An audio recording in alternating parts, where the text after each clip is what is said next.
Hello, everyone. It's been a while since I've been live. Apologies for the delay. It's been a while since I turned everything on, and I was having some issues with Twitch. So, not sure if people are being able to watch it on Twitch, but I'll keep streaming there. So, hello, everyone, and welcome to Hugo's Desk's live stream. It's been a long time. Last time we did the live stream, it was on the World VFX Day, which was in December last year. So really enjoyed. I had a bit of a break, so we're now back. We're now back with our weekly streams, and I can't wait to chat with all of you. So today we are doing the radio show. You remember we did that last year twice. We did it as a standalone stream, and we also did it as part of the anniversary of the of Hugo's Desk. And please do let me know in the chat if the sound is good and the audio is good and the video is good and everything. I am simultaneously streaming on Twitch and on YouTube. But of course, usually most people are watching it on YouTube. It's up to you. You can pick whatever you prefer. I have both chats open. So today it's all about the radio show. So actually today is all about you guys. So I'm just expecting to have some nice conversations and some constructive conversation about what's happening in the industry. This is your place to really, we can talk about anything really. It's going to be all about talking about the state of the industry. We can talk about visual effects. We can talk about some of the closures of the companies that happened lately, especially some of the companies that I've actually worked for, including The Mill, which I worked there for 5 years, and Jellyfish Pictures, which I worked there for a few months. So I really wanted to talk about a lot of things. So it's all about you. I'm gonna have a link for people to connect during the stream. It's a Google link, so you just need to have a Google account. It will be audio only, though it will not be any webcam. This is a radio show, so it's all about audio really. But before we start, and I can already see so many familiar faces on the chat, so thank you so much for all of you to be here. Thank you so much. It's really kind that you've decided to spend a couple of hours with us here. As always, we have some giveaways as well, so I just wanted to let everyone know that. So first off, we have the giveaway of my Nuke course. I'm going to do this 3 times during the stream, so it will be happening 3 times. My Nuke course is currently 50% off anyway, so it's actually a discount right now. But if you want, just follow this link. I'm going to post it on the chat as well. Just follow that QR code or that link that you see on the screen right now. And I'm going to do this 3 times during the stream. Most likely I'll do one halfway through, and then one maybe a bit later, and then maybe another one at the end. So this will happen both on, so if you go to Twitch, you can see on the top of the chat, it's a link there. And on YouTube, there's a chat link there as well. So, and of course, you can just go to this link or to this QR code to join the giveaway. Completely free, you don't have to do anything, you don't have to pay anything. It will be just 3 courses. Now, I'm doing something new on YouTube, which I'd never seen before. So there's this kind of thing called goals, and I've switched it on. So if I have 10 super chats, I will do an extra giveaway. So I've never done this before. We'll see if it happens. If people want to do if they want to do some super chats. If they don't want to, that's fine as well. Of course, I will still do the 3 giveaways. I just wanted to let everyone know that I have switched on this thing called goals, which I've never used before on YouTube. So we'll see what happens. Yeah. I can see a lot of people already talking about the state of the industry already in the chat. But yeah, I hope you guys enjoyed the World VFX Day. It was really nice to hang out with all of you. It's been a long time since I've done a stream. Also, just a quick reminder that I will be doing this every week. And also, last but not least, I'll give the link in a second, but I just wanted to shout out the wonderful book from my wife. If you're interested on good food, consider checking her book out. It's really good. Of course, I'm biased, I know. But if you are interested, it's available on all Amazons and also on Kindle, paperback, and hardcover as well. Oh, sorry, I'm covering the little QR code there. Oh, where should I put myself? Over there. So yeah, so it's available if you like good food, if you like us, we're vegetarians, or if you're vegan, there's a lot of vegan recipes there. And also, you don't even need to be vegan or vegetarian. You can just like get the book and enjoy some really good food. I love food, and so I am biased, of course, because I think the food is extraordinary from this book. But of course, that's how it goes. Oh, thanks, Mikhail, for doing the super chat. So we have one super chat. Thank you so much for that. This is a test, yes. So thank you so much, Mikhail, for always being here on all the streams. And I can see it already works. So I already have the goal 1 of 10. So remember, this goal is if I do 10 super chats, I will be able to do another giveaway. So we'll just test this out. I don't know if it's working or not. And if it's up to you guys if you want to do it or not. I will still do the 3 giveaways regardless if we get the goal or not. If we get the goal, I'll do a 4th giveaway. That's my plan, at least.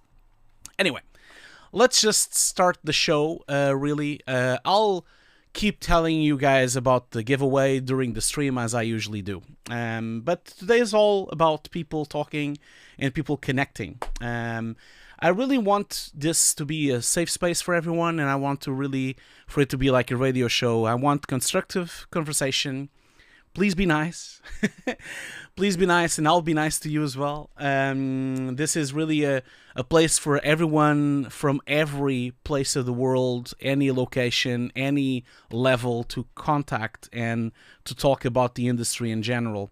And I have no idea what people are going to bring to the table. I have not prepared these calls at all. I have not given any topics out. It's just really broad. It's called The State of the Industry, so it's really, really broad. Yeah. So I'm going to do one last shout out. As you can see, I have my Ferrari shirt. I can't wait for this weekend. Lewis Hamilton is at Ferrari, and I have a feeling he's going to win. Let's see. Let's see if it happens. It's going to be this weekend, and I can't wait to see it happening. Anyway. So I'm going to put a link on the chat. So if you want to join the radio call, please do it. It's going to be first come, first serve. So if you want to join the radio call, just join that link that I just posted on the chat. It's a Google Meet link. There's no need for a webcam. The only thing you need is a microphone or a phone or anything that can do sound. So you can just contact and then we can start this conversation. So anyone that wants to come in, I'm happy for them to come in. I just realized that I don't have it on. Just a second. I should also come into the call, don't you guys think? That is actually a good idea. I don't have it on right now. Why did it close? That's interesting. We're already starting our garbage truck on fire. That is Hugo's desk. Okay, so no, that's not. Oh, man, why is it? I hate Google Meet. I hate it. Google Meet sucks. Okay, but anyway, I already have, that now it's working. Okay, let's see. So I have a first contestant here. So I have Stefan here. I'm going to bring him over and see what he wants to say. Hello there, can you hear me? Hey, Hugo. Hey, how you doing, my friend? What's up, man?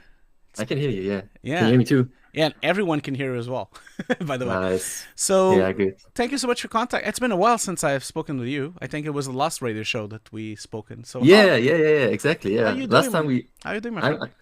I'm very good, man. How are you? I'm good. I'm rested. I had a good time of just relaxing, not doing any streams and just chilling after the World VFX Day. It was very tiring. Had a good time in Japan, and then I came back, and I just been like delaying this, but now I'm back. I'm back with the streams. Man. Yeah. I like this. I like the radio show. Cool, man. So what would you like to say, Stefan? Tell us things. I don't know. I would like to talk about AI actually, and I want to ask questions, and I also want to know what you think, because I don't know how it is with you guys, but like my feeds on Instagram and like LinkedIn, it's like full of AI stuff and like demos of like For example, last week I saw this guy who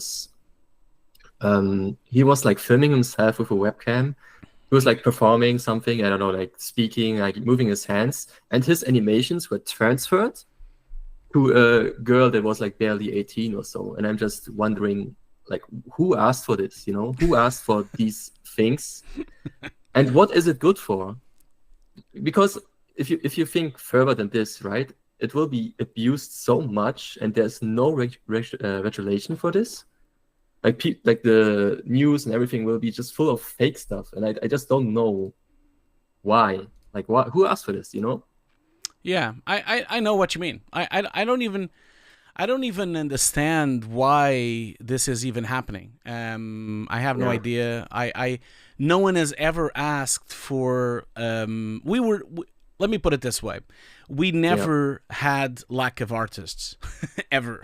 Yeah. We don't have Mm. lack of artists at all. We never had lack of artistic endeavors. We never had lack of painters or artists or animators. And so I'm not really entirely sure why these big tech companies are so obsessed on replacing the only human factor of this entire thing, which was the artists.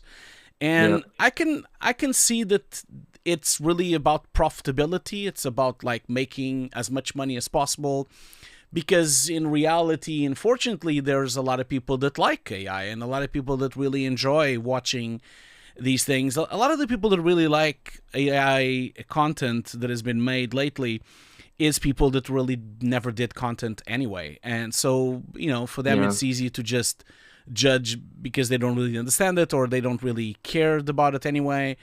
So I'm not entirely. I think it's a profit thing. I do think that there will be a reckoning at some point. I think there are too many companies and too many softwares and too many things going on at the same time. And I do think that the dust will settle and we will reach a point where we'll have a few companies and a few things that will produce AI content. And I do think that, unfortunately, there's nothing we can do about it. Like, it's not going to disappear.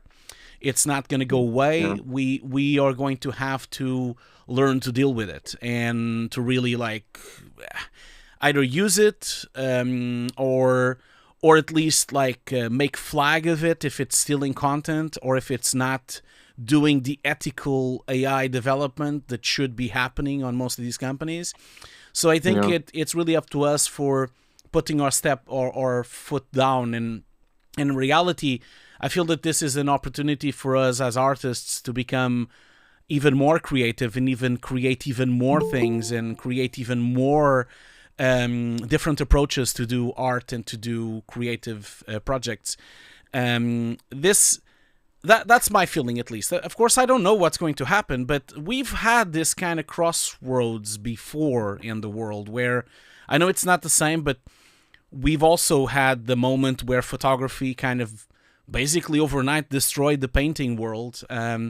and True. True. took over, especially in the turn of the century, kind of took over the traditional painting business, which was to make portraits or to make landscapes, or basically painters were, of course, doing artistic endeavors as well already, for centuries, but they also were paid to do something, either to paint a rich family or to paint a healthy family or to paint like a landscape. It was a lot of projects that were they were hired guns, especially for the church and for a lot of companies as well. And so, but what happened at the time, painters were, of course, affected by the big boom of photography. But then what did they do? They created other types of art, and they created art movements like Impressionism and like Cubism and like modern art and pop art. All those arts really wouldn't have existed if photography would have taken over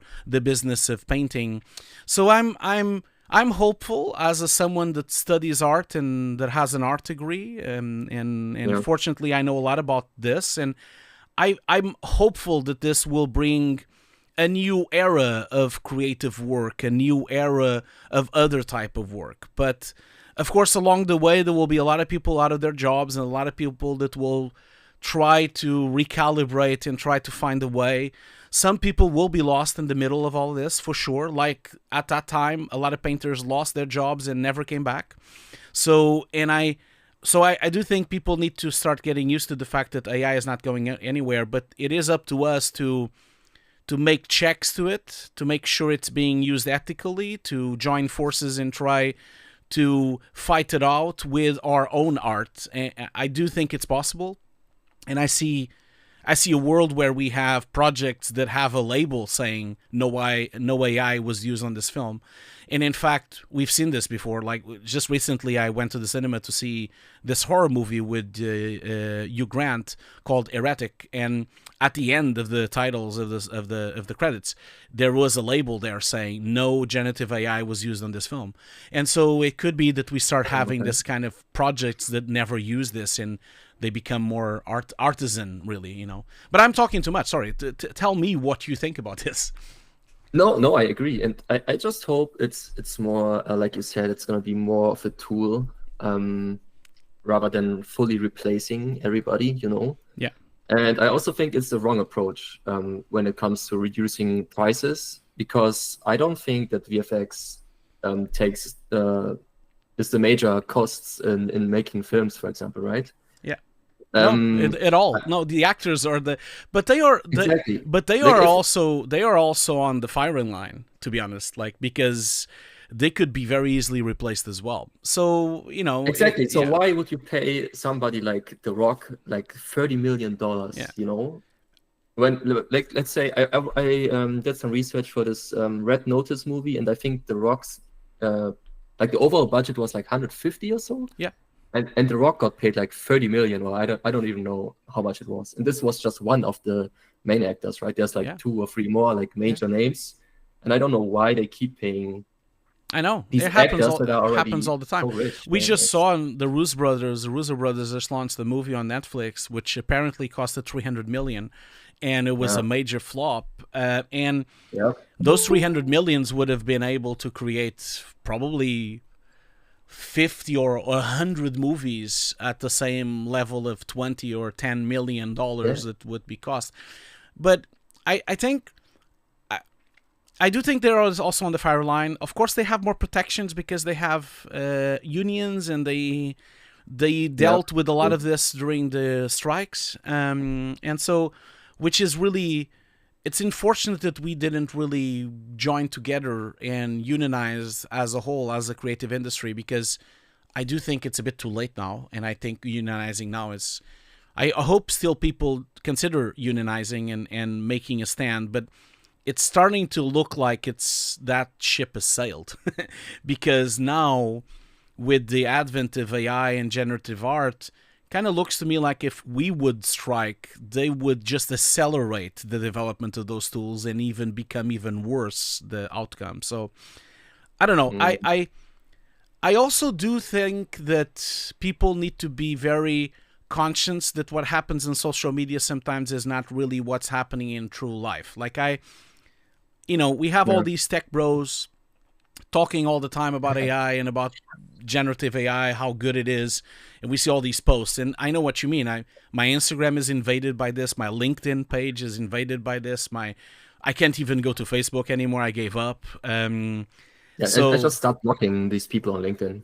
Especially like these AI bros, when they claim VFX is over, and then you see this pile of like garbage, which it's a fantastic, like the tech itself is like very interesting. Don't get me wrong, but you can't tell me this looks like movie level, like inconsistency about across frames and all this stuff. It's not there yet. I know, but remember that there are a lot of people in the world that don't really see what we see, and a lot of people would be quite happy to see average made movie, and you can kind of see when you look at the most successful movies on Netflix and the most successful shows on Disney and Apple, you can kind of see that people's taste is not very good in general anyway, and people just like what they like, and I don't think a lot of people are that bothered that things look not very good, or it depends on the person, of course, and depends on the project as well. I think they are more worried about costs and money, and so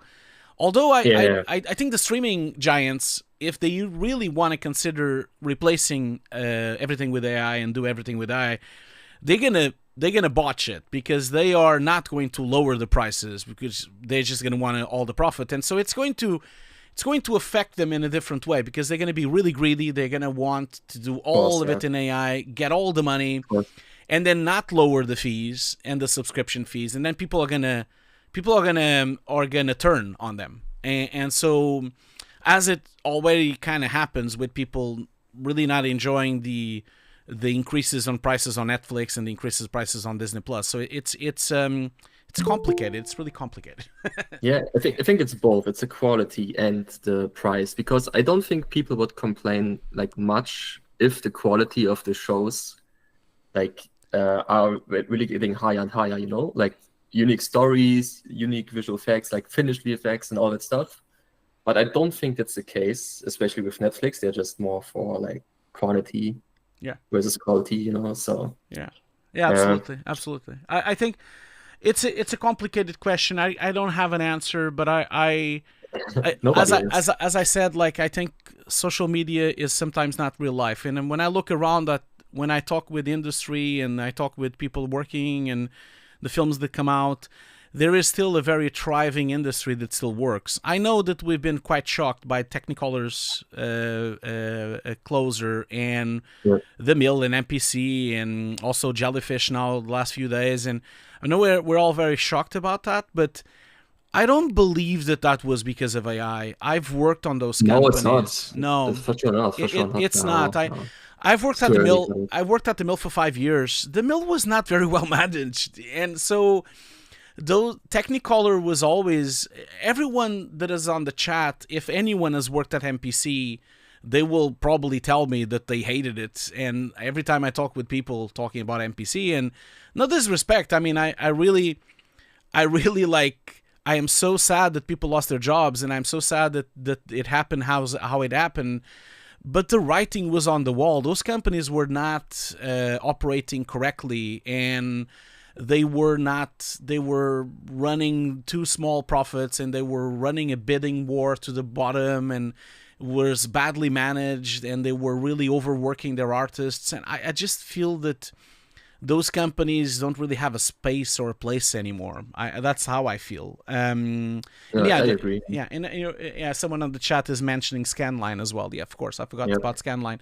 Scanline is also a very important company that is also closed. So I think we'll have more companies closing for sure, but I also think there will be other opportunities, as we've seen. You know, the Mill LA closed, but on the next day, everyone from the Mill LA opened another company, and so it's like we are kind of readjusting. I do think I kind of said this many times on my streams. I think people need to start realizing that the world where we would get a lot of paid and a lot of work, I think those days are gone. I think everyone has to be prepared for lowering their rates, to have a bit less work, and because there's way too many artists. The pipelines are too sophisticated. You don't need as many people, to do something. As you just saw with the Oscar for Best Animation with Flow, we don't need as many people to do an Oscar-winning film anymore. And so I think we're just too many, and there's too little projects. Prices are going to go down, but I also think that's normal, and I feel like people need to get used to that, and maybe they need to start getting used to doing other things as well besides this kind of work, because there's other venues that can be done. I just feel that the high rates are never going to come back, and the high budgets. And I don't know if people saw the information. Like, Jellyfish just decided to close just this week in Jellyfish Pictures. They had an office in central London. The office was $500,000 per year. I mean, you can't do this anymore. Like, you can't really pay £500,000 for rent on central London when half of your artists are not even there because they are working remotely.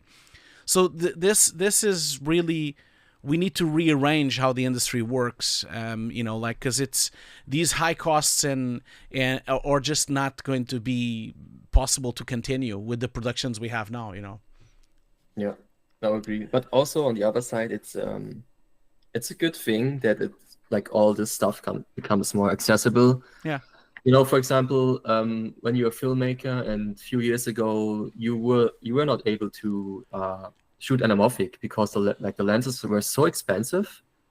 And now you can get these zero lenses for like, I don't know, $600 to $1,000, and you get this like true anamorphic look and everything, And this is like happening everywhere, right? And at VFX with Blender, and with all the other things, I think it's a good thing too. Yeah, absolutely. Yeah. I think what just happened at the Oscars with Flow was really a testament to how we can really adapt to the world that is actually shifting quite quickly. I mean, Flow was done with a very small team, with a ridiculously low budget, and it still won the Oscar, and it's going to be a very successful movie for years to come. It's just living proof that we can do work in a different way. And the writing has been on the wall for a while. I mean, I mean, even before COVID, a lot of us started working remotely. A lot of us started making virtual studios and small studios that have no offices. And that happened already 10 years ago. So I think it's just going to accelerate this, Yeah, for sure. Anyway, I'm going to I have other people that come into the call as well. Yeah, so totally. Of course. Maybe if you want to come back again, you're happy if I have no one to, but I do have a few people that already come in and come out, so I'm gonna give a place to everyone as give well. Them, please, yeah, of course. Please, but yeah, it was lovely to talk to you, and thank you so much for calling in. And stick around, and we'll see how the conversation goes. And you can always come back as well. Yeah, I'll be in the chat. Okay, cool. See you later. Thanks, man. Yeah, see you. Peace. Okay, so who's next? I had two other people here, but I think someone left. Let me just. Apologies if it was a bit too long, but this is a really difficult conversation. So I'm putting it on the chat now, the link. That's the link you need to do to join the conversation. I'm going to, while I wait for more people to join, oh wow, you can, Jafar is saying, I was at MPC when they closed. It was a shock to everyone. Wow, man. Sorry to hear that, Jafar. Like, it must have been shocking to be in the building when this happened. I mean, I don't even imagine what would happen if I was at the office. If I would have flipped my mind. I would have probably picked up a computer and bring it with me. So I probably would flip out. Okay, so I'm going to bring in Sejal. Sejal is one of our moderators, and see what he wants to say. Hey, my friend, how you doing? Can you hear me, Sejal? Hey, what's up? Hey, man. I had YouTube on, so there was double voice and all of that. You have what? Sorry? How have you been? You have double what?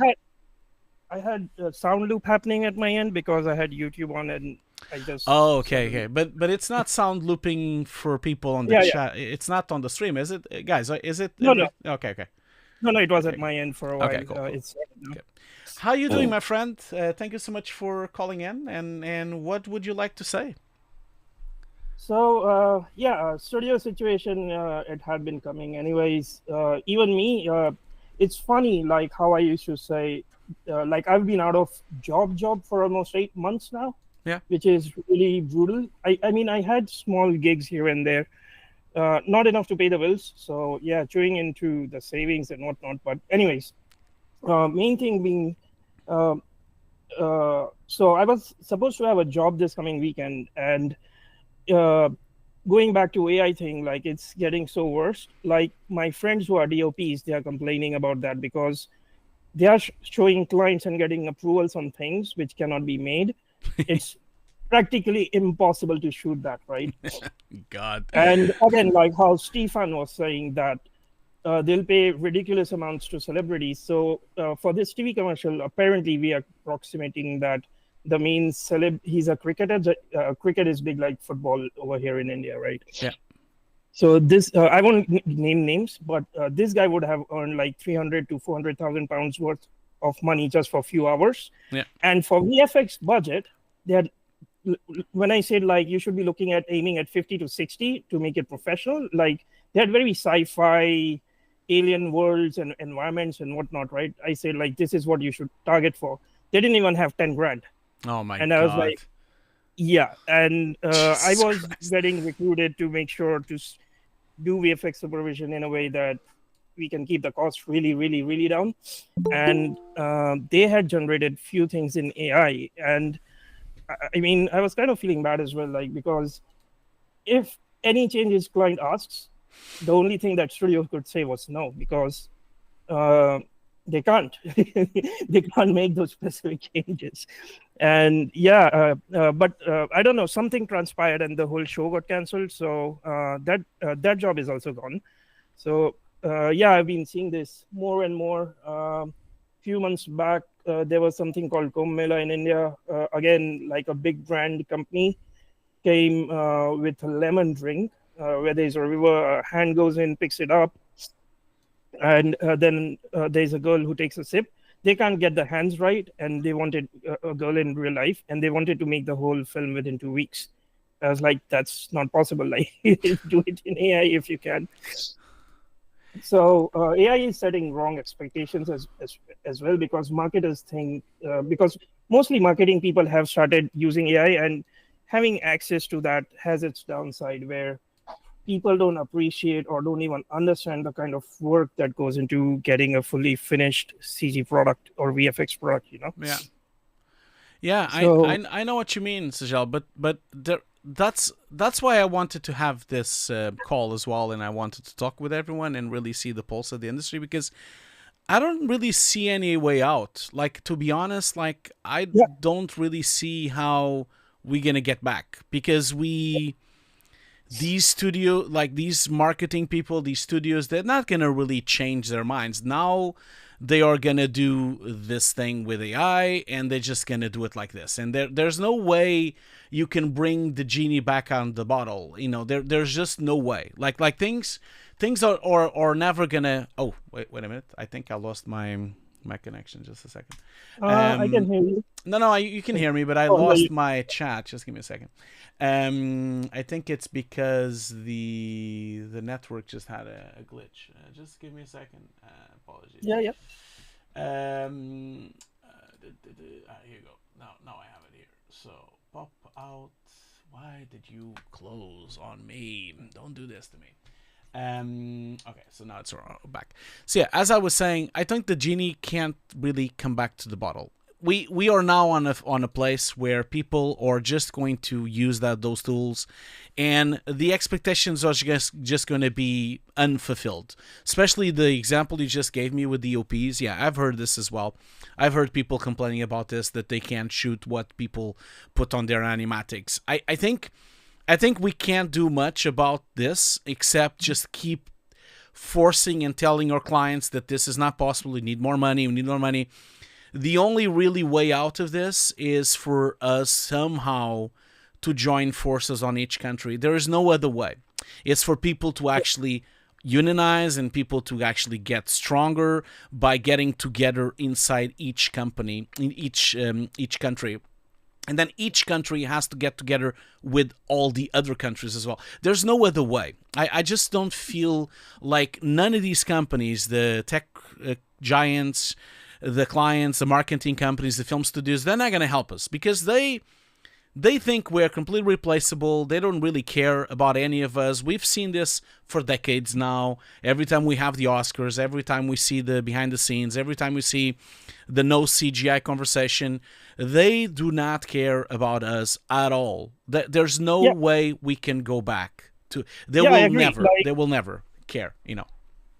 I totally agree with that. Like, if you see any AI videos and their chats in LinkedIn or YouTube or wherever, most of the people who are complaining are from the industries, like us, who are artists and all. And Yeah. people who are pro are usually common people who don't see things that we see. Now, the sad part is, I pasted a link in here as well on the chat on YouTube. There is some guy who's coming up with a full AI movie in India. I don't know if it's a joke or not, but on the bottom, the comments are really hilarious. Like, if you want to kill some time, go and read those chat. But the thing is, once it hits cinemas, right, a lot of people don't care. Like, I've worked in some really shitty shows with really crappy VFX. And in India, like my parents, for example, who are not VFX savvy, they absolutely love that show, right? Yeah. But like, I would not put even one shot from that show on my show reel, because I'll never get work if I shoot that work, Yeah. right? But here's the thing, like people like this, like even another channel head from India, he's the CEO. I forgot. It's one of the big name channels. Imagine BBC One or BBC's CEO putting a thing like that. That hey, I'm gonna make a full-fledged AI generated TV series on Christ. They're done for the Indian religion thing, and this is what the CEO is promoting of a studio, and that shows where the future is going. Like, if they are promoting this, and if general people don't see the difference, it's gonna stay. Of course, For it sure. is. And it will be really shit. But Sajal, there's eventually, no way around this. Like we already Yep. see this. If I go to Netflix, half of the shows suck and they are Yep. badly edited and they're badly filmed, but it's a Correct. content number thing, and it will take you even. Not to mention that there's no the high quality standards are so much lower now. Things are so Yep. much worse now, and everything. Films are worse, music is worse, games are worse, everything is worse. But that this is now the new normal. There's no thing we cannot reverse this. And so the only way to really fight this off is for us to create other things. I think visual effects companies need to start considering, instead of making VFX, they should be doing IP. They should be doing their Yeah. own films. They should be doing their own animations. They should be doing their own productions. And because they have all the tools to do it, they have editing bays, they have grading suites, they have 3D artists, they have compositors. What are they waiting to hire the director, write a script, get a writer, and make their own movie? I just don't really understand. And I know you need a lot of money, but you can get investors. You can get people, and also let's also not forget that there's a lot of other ways of financing things these days. You can get Kickstarters, you can get Patreons, you can get so many other ways. You can sell merch. There's so many other ways of producing things, and you see a lot of people, not even from our industry, but from other industries, doing great jobs on Kickstarter, doing great jobs on Etsy, doing other types of things. I think, and some companies have done that. Like if you look, for example, at Framestore. Framestore is so involved on the production of Paddington that I'm not entirely sure, I'm not privy of what they are earning with it, but I'm assuming because they are so much involved in the production of Paddingtons of the 3 films, I'm assuming that they're getting some kind of profit deal, they're getting some kind of profit from the box office or profit from the films. I mean, this dude that just did Flow, he won the Oscar. He did it by himself. He didn't get any investment. He just gathered some people together, got a bit of money, and just did the film for a few years, and now it's out. And now it's going to be profitable because it's going to give you the money back. I mean, I just feel that a lot of artists, especially a lot of companies, need to stop becoming a service company and start becoming a real studio, like an actual studio that does things, and there are examples in the world that do that. Like you have Nexus in London, they do a lot of their own content. Framestore, as I've already mentioned, there's other companies that do that as well. Even Look Cuphead, in LA, look at what the guys that do a lot of game cinematics. I'm having a blank now. Blur Studios. Sorry, yeah, Blur. You saw what Blur did. Like Blur Yeah, is doing yeah, their yeah. own IP. They didn't stick around to wait for this thing to happen. ILM is doing that as well. I just feel like there is ways out of this for us to do work, but we need to kind of get the companies involved. We need to talk to them, and we need to get some kind of. We need to get together basically and make this happen. I just feel that. There is solutions, People are just not. They just see the darkness on these social media websites, and I just feel like it's not real life. There's other ways, Yeah, I mean, if you have played this game called Cuphead, Yeah. it looks like 90s or 80s Mickey Mouse. Those guys were builders. Like they were from architectural Yeah. contractors, and they came and they made this game. Like whatever they hired people, they learned. I don't know the full story, but I know they were not from our industry. Yeah. And I've been saying that yes, creating IP is the only way, because doing service industry, that's it. Like, it's like creating a new product ground up every single time, solving 50 problems, and then that's done, your money's run out, you're on to the next one. Instead, if you create your own IPs, at least you've got rights and you keep on earning money through the lifetime of that product, as far as it's on some platform, it's making money for you. Yeah, I know.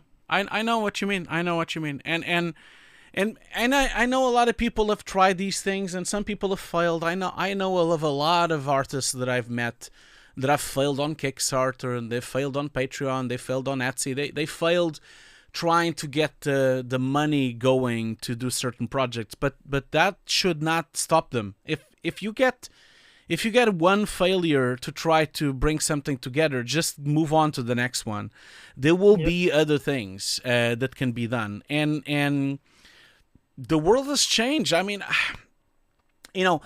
think about this. Like I think about this all the time. Like, people used to watch TV and they used to go to the cinema. They don't do that. They don't watch TV anymore, and then they don't go to the cinema anymore. They watch films on streaming apps, on their phones, on their tablets, or on on their smart TVs on their houses, or they watch YouTube. There is an enormous amount of percentage that watches YouTube. Like there are people that only watch YouTube. They don't watch anything else. They don't watch TV. They don't watch BBC. They don't watch CNN. They don't watch anything except YouTube. And so if YouTube is really a viable platform to play things and to have content, sell it there. Like, I mean, there are ways if you selling content on YouTube. I mean, I'm doing it right now. I'm doing a stream right now. I'm doing a radio show on YouTube. I know the numbers are really small. I only have like 90 people watching, but it's a start. I mean, I feel like if someone would do TV shows, even if they're really low budget TV shows or low budget animation projects, TV web series, all those things are possible. And we've seen YouTubers do those things as well. We've seen a lot of YouTubers do those things, and some of it is shit, and some of it is good, and some of it is okay.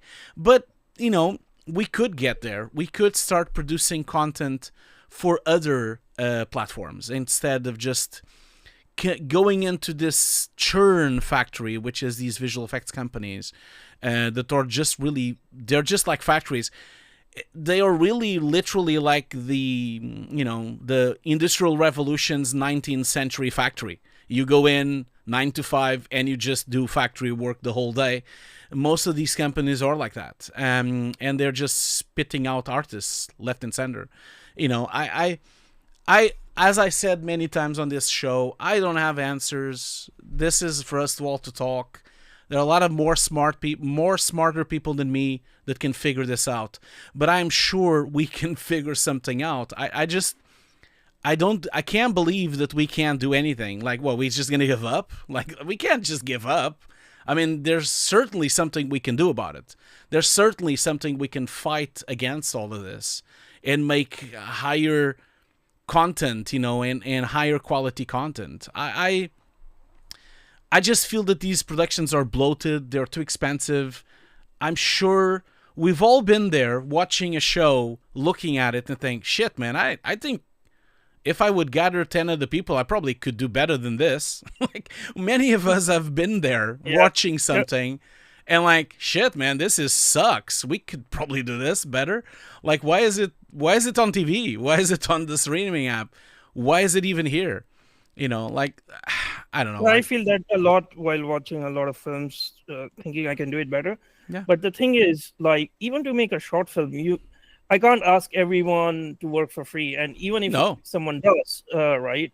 Let's say they say, okay, let's all do it for the credits, and if we make money, we make money and divide equally. But camera rental, permissions, locations, they're not ever gonna give things for free for sure. So I mean, there are limitations as well. Like, of course there is.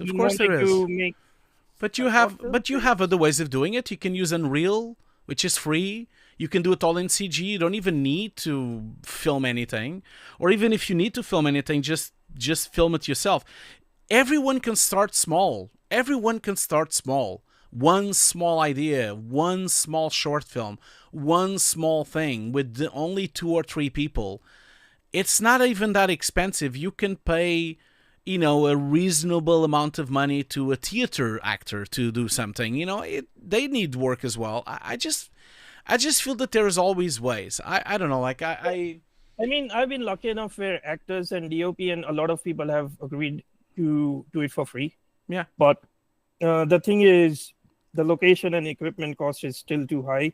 And I planned that film when I was having a job. I was having enough flow of money that, I can put this, like, say for 2-3 months and just go out and film it and see how it goes. But now, obviously, right now, the situation has changed. So, to be honest, I am in a dark place right now in my head. I've been learning cooking, and I don't know. In between, I was thinking to make a video for my channel, right?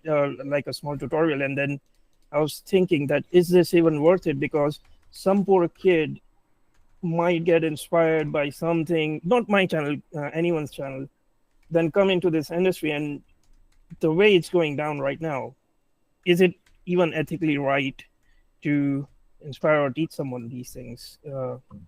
That's what my head has I been. know. Let's be honest. I think it is. Like, if I definitely don't think people should give up teaching. I still have my course online. I'm still selling it. I'm still doing the course. Man, I still think that there is work to be done, and I still think that certain things are not going to go away.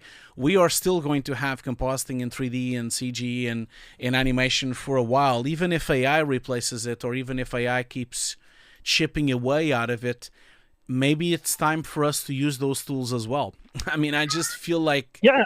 there's no other way around it. Yeah, I have delivered one project using AI, and I've installed SDXL on my own workstation to just have a play with it. And I know the pros and cons. Like, half of the shit doesn't work anyways. If someone comes and asks me to do a change, I don't know how feasible it would be. Like, small changes, maybe yes, with compositing, help of compositing and 3D, but any major change, you're screwed, because that thing is approved. Once the client sees that, that's it. You are done. You have to deliver it then. Yeah. No, I know, Sir. But don't. This is not just to you, but to everyone watching. Don't despair, and don't. I know it's tough, because I'm on the same situation. I haven't had work for months now. I don't think I've done a compositing job or a VFX job for months. I've been doing budgets and quotes and budgets, and then they never go anywhere. Ever. Same here. I spend to a point now that when I get approached, I just ask. I say, okay, the quote is X amount of money. If you want one, you need to pay for the quote, because there's too much quotes. And of course, then they don't ask for it because they don't want to pay for it. But I do think that there is something that can be done. I'm already kind of thinking of what I could do next, and I'm already kind of thinking, what should I do? Maybe I should go back to some of the short films I was doing. Maybe I should go back to some of the IP I was considering making, and really going back to those things, and maybe consider doing other types of courses. We all need to adapt to this. We can't just give up. But I do know that there are too few jobs and too many of us. So not everyone is going to get a job. No, not everyone is going to be able to survive this. But that is why I think people need to start thinking about doing other things as well. There's always other types of works that you can do that can support. I don't know, like I kind of feel like it's the same spirit of local music bands. Like, there's a lot of music bands, but only a few of them really make it. I feel like you need you need hard work, but also need a bit of luck as well. It's tough. It's not going to be easy, but I don't think people should give up. People should try to create something and see if they can get it to work. That would be my advice to everyone. For me, like, what I'm thinking is, I do want to switch my industry a little bit and then do VFX, CGI, and all this as a hobby, because I enjoy doing that. And well, that's the feeling I'm having now. The feeling I have now is that this is my hobby. To for sure, yeah, I know what you mean, because And I'm doing my online classes and the course, but I haven't done a real production in, like you said, like 8 months or 7 months or something like that. yep, I'm not yep. gonna give up. I'm still gonna see if I can find some, but I don't know. Like it's. I look at it and I think, maybe it's not gonna happen. So I need to make it myself. Like I had my Yep. own projects that I was thinking of doing, and so maybe people need to get together and make their own things. I don't know. Like, I don't have the answer. We just do these calls and we do these radio shows and we chat and we see if we can come up with something as a community. That's my plan, really, Yep. for people to I, talk and to think and vent, really, as well. to be honest, like I have like a short film. I have like quite a few short films in my head and Yeah. films, and I've recently come up with a game idea as well. It just needs funds, and to get funds, if something comes from our industry, hey, good enough. I would be more than happy. But if not, then I need to start finding other avenues to make money and pay the bills. But then maybe if you have a game idea, Mhm. maybe look into making something slightly simpler first. Oh yeah, Something yeah. that It you is can do, very simple but something platformer. no. But what I mean is that you can do without funds and just do it. Oh yeah, yeah, yeah, And put it for yeah, yeah. sale. This game doesn't need any funds. It would be like fully Yeah, indie. So go for it. I think Super Mario Bros. From back in the days, the Nintendo one, like a side scroller. So Yeah, gonna start with that. See how much traction takes, and then yeah, go from there, I guess. yeah. Well, anyway, Sejal, I already have quite a lot of people calling into the show as well. So I'm gonna connect someone else. Is that okay? So you can Yeah, yeah. always All come right, back if man. you want. Nice talking with you. It was nice talking to you too. You can always welcome to come back as well. But I have a Yeah, lot of people that want to chat, and so I'm yeah, yeah. gonna Sure bring them thing. in. Okay. All Okay. right, Cool. in a bit. Hey. Bye. Okay. Well, first of all, thank you so much, everyone. By contact, there's a lot of people always like messaging me, but apologies that if I've seen some people that come in and come out of the chat. I do apologize for that. I do need to do a short break. So thank you. I'm so overwhelmed by the amount of people watching. Thank you so much. There's like, at some point we were 100 people watching. So thank you so much for being here. I really can see that it's a passionate a passionate topic and people really want to chat. And so I normally do a 10-minute break, but I'm going to do a shorter one. I just need to go to the loo for a second. I need to get some water. So I'm going to do a 5-minute break instead of doing the customary 10-minute break. Just a 5-minute one, so just that so that we all can also like basically stretch our legs and get some water and go to the bathroom as well. And so I'll be right back. So for the people that are waiting on the radio show, please don't go anywhere. I'll be right back. I just have call of nature to do for a second, and I'll be right back, okay? And in the meantime, I'll leave you with a short break, and I'll leave you with a trailer for the wonderful book from my wife, the Green Recipes for All, and I'll be back in 5 minutes, okay? I'll be right back.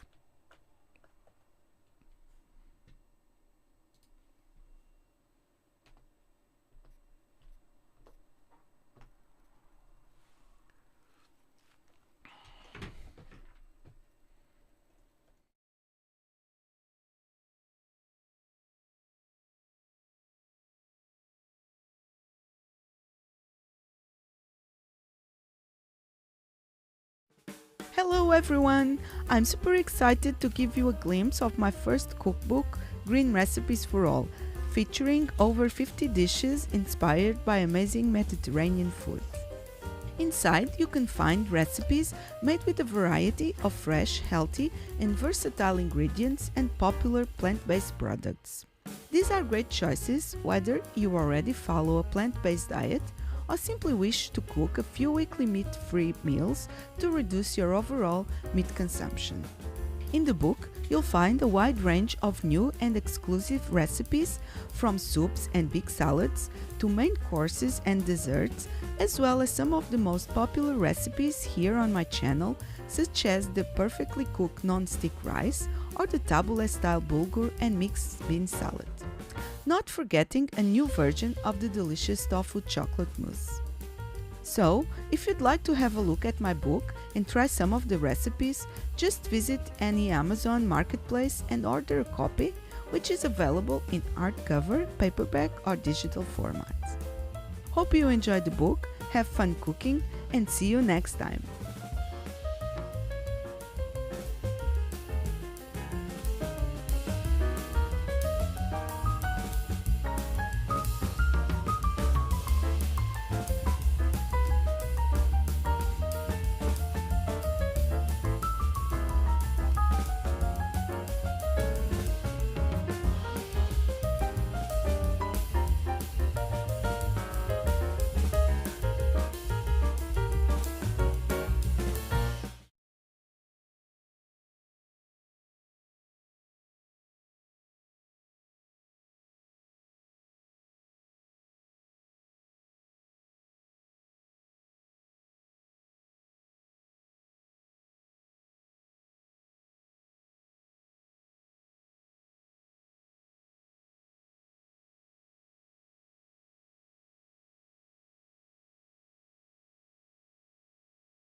Are you interested in learning compositing? My Nuke course is currently 50% off. Join today to have access to 150 pre-recorded classes, 50 hours of training, using real production assets covering industry standard techniques with over 200 gigs of showreel material and access to a private Discord channel with over 2,300 students. This course is endorsed by Foundry and has access to a Foundry student license paid separately. Join today at hugosdesk.myshopify.com.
Okay, I'm back.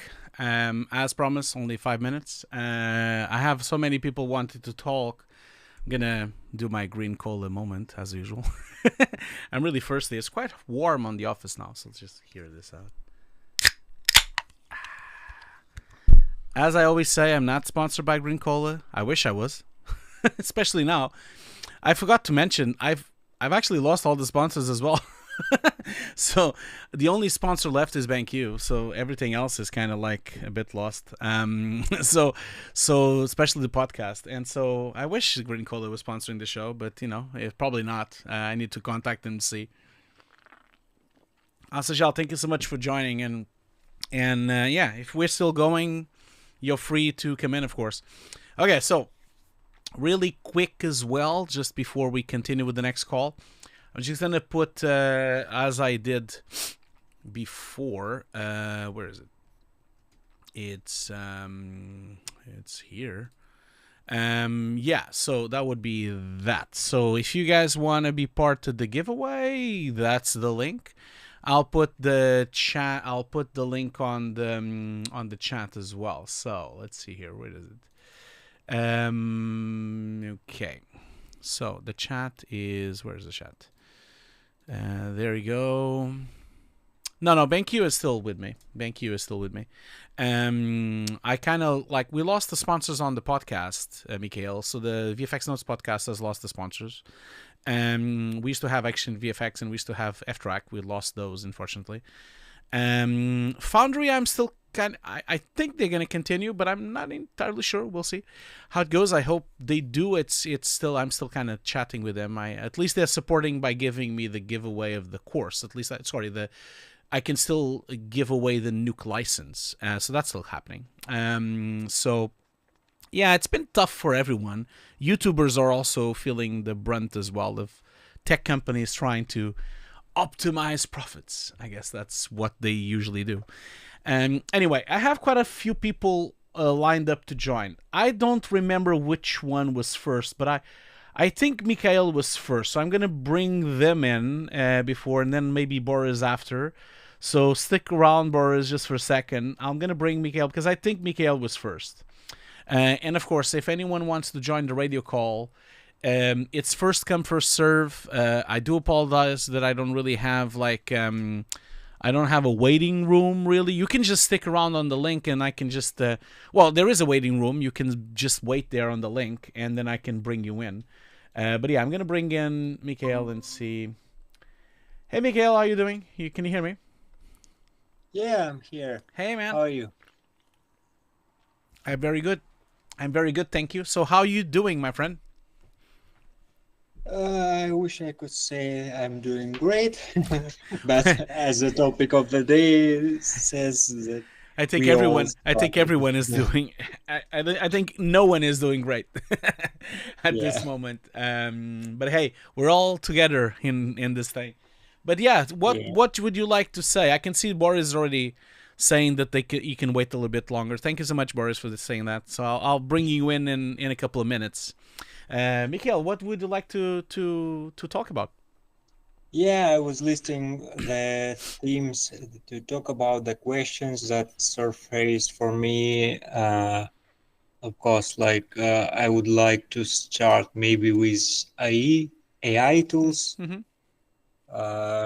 So somebody will throw the boots at me for saying this, but I still think that some areas in VFX and CGI are will be replaced, or maybe not fully replaced, maybe automated to some point.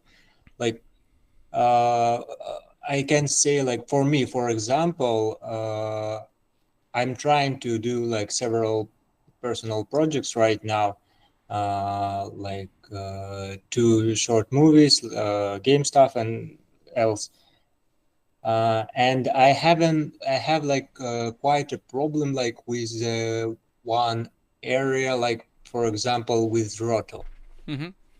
Because for me, Roto is one of the hardest things to do, I think, because it takes a lot of time, a lot of work to do even simplest scenes, especially if someone have curly hairs or long hairs and stuff, Mm-hmm. semi-transparent objects and stuff. And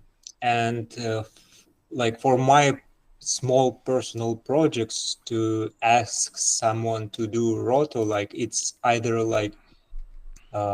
I need to pay them substantially, or if someone agrees to do this as a member of the project, for free maybe, I feel even much more worse, because I know how much work it takes to do it. So for me personally, it would be very handy to have tools to maybe not like to do fully the thing, but quite accelerate and help with the roto of the scenes, with the like cleaning green screen, like also like semi-transparent stuff, maybe spills. Also, I think it would uh, it would help in the rendering, maybe not like completely like AI-based render engines. I knew about them. I saw them. They're shit. Let's say that. Um, but I think, like, for example, relighting stuff, I think it will work. So For, like, what you're saying essentially is that you think that some of the AI tools could actually be quite beneficial for the industry. That's what you're saying, right? Like that's what you're kind of saying. yeah, Yeah. and I'm not saying it's like from the point of view of replacing job. I mean, Yeah. it from the point of view of enhancing or expanding job. Yeah. No, Because I completely agree with you, and I feel that I think I've said this many times on the show that I think that's already happening. We're already using roto tools that are AI based. We're already using machine learning. We're already using copycat on Nuke. All those things already exist, and I think I welcome those. I welcome the automated roto tools, the automated keying, the automated painting, the automated UV and wrapping. All those things I completely embrace with all my heart, because those are the most painful and the worst things to do in this industry ever. No one liked them ever. And so the problem I have is the replacement of the creative input, like the complete replacement of the actual artist that is actually starting the project from the beginning, almost like someone was chatting before on the radio show where they were saying, even the DOPs are not safe because they want to just replace what was filmed by an automated system of filming. That is what I think we need to kind of like fight against, and we need to kind of like make sure we show the audience and also show the general public that it is possible to do good projects in a cheap way, and actually they look better than those produced by complete AI tools. So I think that is going to be the only solution for all of us, is for us to embrace those tools that exist, the ones that are a bit more ethical and the ones that actually replace things that we actually needed replacing. So I completely agree with you, and I think all of us should be looking into them and should be implementing them into our pipeline. Even I do that. Even recently I was restoring an old movie that I've made when I was 20 years old, a movie that I made 25 years ago. Ones. Yeah, so I was restoring it, and obviously to restore it, I used three complete different tools. I used machine learning techniques of upscaling and sharpening inside of DaVinci, and then I used machine learning techniques of denoising using Neat Video, and then I also used on top of all of that reconstruction AI using Topaz. So I used all those three tools and then merged them all with masks, and kind of like inside of DaVinci kind of reconstructed this very old film from the 90s that I filmed when I was 20 years old, and ended up with a really good result. And the film is still the same, but it was upscaled to HD so we can put it on the cinema. I really welcome those kind of technologies, because I think without those technologies I would never be able to really reconstruct the film, So Sajal, it's not called machine learning in Resolve. Resolve has a name for it. It's called I can't remember the name, but it's called it has a button there, especially for the interlacing and the upscaling. It's neural plugin. That's what it is. It's not called machine learning. It's called neural plugins that DaVinci has been having for a while, especially for the interlacing and especially for upscaling. So I think we shouldn't be afraid of using these tools. We should just be conscious that we need to use them in a way that we can improve the work that we are already doing. And not really be that scared about using them, and really ignore a bit the very noisy people on social media saying that it's going to be the end of all, because they often are wrong, and often they just are just chasing clicks and chasing subscribers, and a lot of social media people and YouTubers are just like trying to get noise going on. They're not really trying to create anything. They just want more subscribers. So it's a tricky situation where people should really look into the tools and not really hear and believe everything they read in social media. Yeah, I think people just like put too much thought in, put not enough thought in this, and like assuming stuff blindly without like properly researching, like to look at these like from all sides. Like for a great example, I have a friend. He started to do roto like very long time ago, and he one of those like point focus specialists that he only does roto, like nothing else. And we were talking recently, and he said like, okay, like you are saying like you want a roto tool. Like I can do basic roto, but still like for very complex stuff like semi-transparent stuff and like hairs, it's very hard, like particles and stuff. And he said like, as soon as this tool will be released, I will be out of work.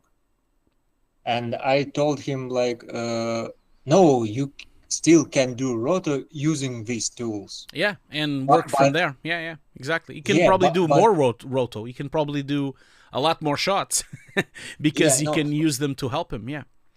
Yeah, but I approached it from other side. I said him, you realize that it will help you to do all the volume of your work that you are doing right now, like very much in like very small amount of time, and you will have like so much free time. Like you just recently told me you want to learn sculpting, but you don't have any time. Yeah, like exactly my point. You will have more time to learn other things. Yeah, exactly. No, that's the approach we all need to do. It's like Harvey Abrams is talking on the chat here, saying Topaz Photo and Video AI has really helped him out.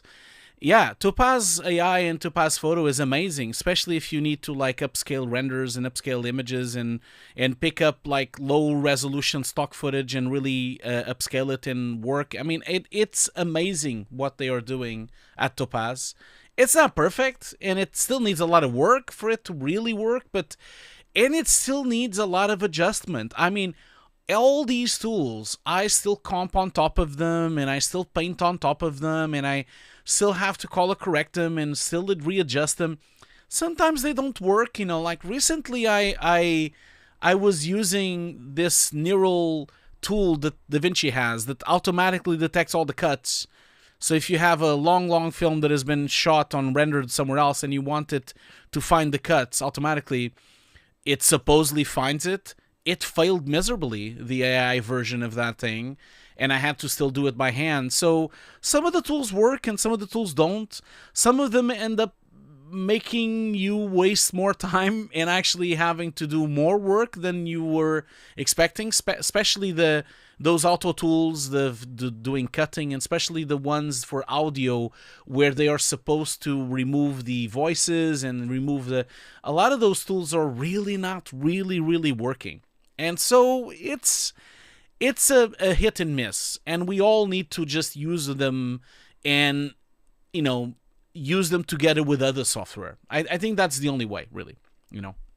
Yeah, but even like for tools like this, like for people who say that AI will take their job, you really wanted to do a job to sit like all day and removing noises from audio clips?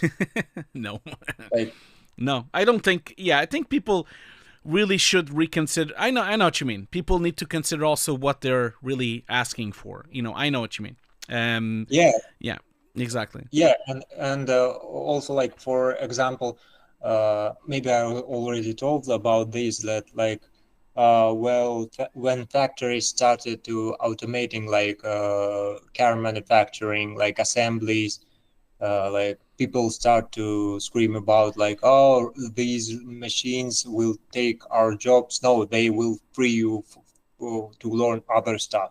Like I understand that it is job, it is a payment, it is food on the table, but it's like you do so much work and you Yeah, got paid so little I know. for I this know. like meticulous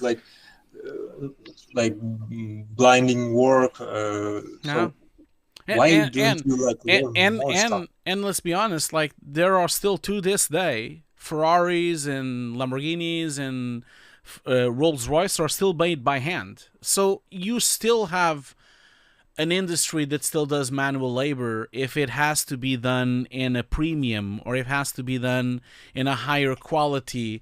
The same way you still have people doing handmade furniture or people doing handmade sculpting, and I don't think those things, they still exist and they still will exist. So I understand what you mean. I think people need Yeah, to get used to the idea that there are also some advantages can be used with these tools.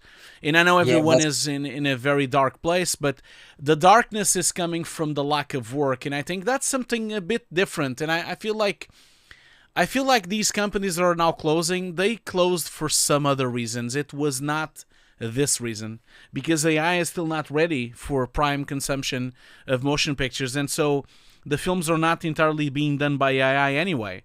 So yeah, Anyway, yeah. Mikhail. Also, yeah. Last point, like also about you talking about manual labor still in, like sculpting still in, and all other stuff still in.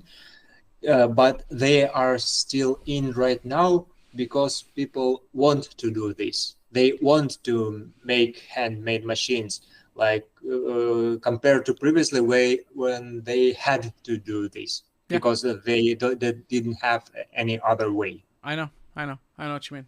I know what you mean. Anyway, Yeah. Mikhail, I'm gonna leave you to it because I had other people waiting for the call, and Yes. thank you so much for joining. And it's always a pleasure talking to you. And have a great day, my friend. I'm gonna continue moving You too. through all these calls. Okay. Okay, thank you. Bye. Okay, so I'm ready for okay. Boris left. Okay, Boris, if you want to come back, you can come back now. I'm just gonna like reply to a couple of people here on the chat as well. So Hurl or Harl, IRL or URL on Twitch is asking, do you still work on a Mac Pro? Yes, I do. I still use the same Mac Pro 2019 because it still works just fine. I can edit in 4K. It's in real time, the whole thing. I have 2 graphic cards. I don't need a new machine, that's for sure. It's been running for 6 years. It's perfectly fine. It has 400 gigs of RAM. I don't think I need another machine for the next 3 years. But hopefully they don't upgrade it and then I can't use it. Yeah, you're right, Franz. Franz Yoshi is saying on Twitch, Topaz should really implement lossless codecs. Yes, here's it's true. The maximum you can really do from it is really ProRes 422, which is not ideal, but it's something. It's better than nothing. So yeah. Oh, you're coughing a lot. Oh, Boris, thank you. Sorry for hearing that. I hope you get better soon. If you get better, just contact directly. Just do that. So Hurl, my machine is so powerful, and I spent so much money on it in 2019. I always do this when I buy a machine. I spend a ridiculous amount of money to upgrade it to the maximum spec I can find. So I bought the fastest CPU, I got the most amount of RAM I could get, the most amount of graphics I could get. I did it in such a way that it's so fast and so ridiculously upscaled that it lasts me 10 years. And that's usually what I do with computers. I try to keep them for 10 years, and then that was what happened before. 10 years before, I was using the Mac Pro 6.1, and it lasts 9 years. I think I used it for 9 years. Anyway, I'm gonna bring in the next contestant. Right after bringing him in, I need to do one of the giveaways. I need to do that as well, because I need to do 3 of them, and I don't want to keep them all until the end. So we just put them here as well. Ninja on Blender. No, I'm not gonna do that. Okay, I'm gonna bring in Ruben and see. Ruben, can you hear me? Oh yeah, I can hear you. Can you hear me? Cool, great. Ruben, right? Is that how I spell? Yeah, is that how I say it, Ruben? Yeah, it's Ruben. Okay, cool. Well, thank you so much for sticking around, Ruben. And where are you? I keep forgetting about asking this thing. Where are you calling from? I forgot to ask all the other people that called. Oh, you'll be surprised. I'm actually calling from Ethiopia. Oh, cool, man. That's awesome. Yeah. I don't think I had a call from Ethiopia. Maybe not. Yes, you have. Oh, you called before? Yeah, before. Maybe one time. I was a junior artist, maybe about 4 or 5 years ago. What was it on Twitch? Probably. Yes, it was definitely on Twitch. Okay. When I was still doing. Okay. Well, I'm still streaming on Twitch, but back then I was only doing it on Twitch. I know what you mean. I apologize. I don't completely remember your name. But hey, I am terrible with names, and I meet so many people that it's definitely one of my biggest problems and concerns, that I don't remember names of people. So. No, yeah. That's been a while, too. Yeah. It's been like at least 4 or 5 years, I'm assuming. Okay. So tell me what you would like to say, and thank you so much for joining the show anyway. Yeah, thank you very much. I actually didn't expect to actually be part of the call, but you guys were talking about AI. I'm assuming it's not going to be off topic if I talk about compositing. No, of course not. No. As I said on all the posts, any topic is welcome, as long as it's around visual effects. I mean, if I'm not going to really help anyone with dating or with their relationship, as long as it's around this topic, it's fine. Yeah, of course. It's an open forum for anything. For sure. Yeah. I mean, something that I would love to ask someone as experienced as yourself is the difference between rendering engines, and particularly something to do with color space. And even in color space, I want to ask about like just the gamma. I said not the gamut, but just the gamma, like how the different rendering engines react to, light. I used Blender cycles for like a very long time, and I get comments as the shadows is too dark, it looks CG and stuff like that. I tried to fix the anti-aliasing and stuff like that. I even used ASA CG for a while, but then I just completely stopped doing that, and then I just started rendering in, the standard color space, and then started exporting all of my renders to Nuke. And then I just started controlling everything there. Mm-hmm. But I get to see other people's renders, especially coming from Octane and V-Ray and maybe, Chaos Corona. And just the way the shadows and the highlights fit the image, it's so realistic. Like the response curve of those rendering engines is like amazing. I don't know how to tell you, Hugo. It's just like when I put them both on linear, they both look terrible. But obviously because it's linear. But the minute I put them on like the sRGB view transform, just Octane looks just amazing by default, and just Cycles has like these very dark shadows, and I'm mostly just changing the lift, changing the gamma, and more so it looks tacky. It looks like I went in there and like I fiddled in it compared to Octane's realistic camera response curve. Mm-hmm. And something that I've noticed about a lot of environment artists is more to their, skills as environment artists. Their renders, they just look great. People from like, great studios like ILM or Mm-hmm. DNEG or what they when they render their environments, it looks like it has been shot by a camera. Mm-hmm. And I have rarely seen that kind of stuff from like, Blender and Cycles. I really want to know your opinion on this. Well, I don't believe like well, first of all, you should check the chat on YouTube. Mikhail is offering his services to help you with the dark image cycle problem. So hit him, maybe contact him and ask him about that. But I'll yeah. So maybe you guys can do it offline and you can chat about that. Apparently, it seems that Mikhail also had some similar problems. It's funny that you're saying this because having worked on a lot of different companies in my life, I think I've do you work in a big company or are you doing it yourself on your own pipeline, or what are you doing right now? I was a CG supervisor at a VFX boutique shop. It was like a very small shop. And then I did leave that studio, and right now I'm just doing freelance. And did they had a proper pipeline in visual effects, or did you guys were too small to have a proper pipeline? We were small, but we did have a proper pipeline. I'm assuming a proper pipeline is like, the whole I'm talking about like wrangling. Yeah, and also like having an ACES pipeline and the color space pipeline. And did you had all that in place?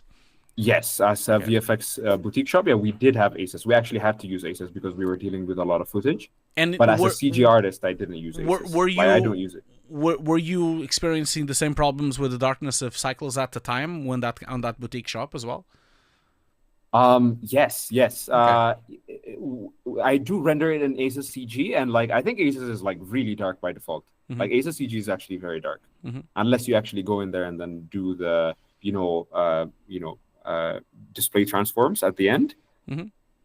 It was always dark. But even when rendering in ACES CG and like let's say Octane, when it does the view transforms, it looks great. Now I'm actually using Octane. I actually don't use cycles anymore just because of this. Like I don't want to go into Nuke and fiddle with the color space. Well, I'm saying this. I'm asking this because it is very, very, very rare that you would get anything that looks stunning or photoreal like you've mentioned regarding really high quality renders that you see from ILM or from DNAG or from all these big companies.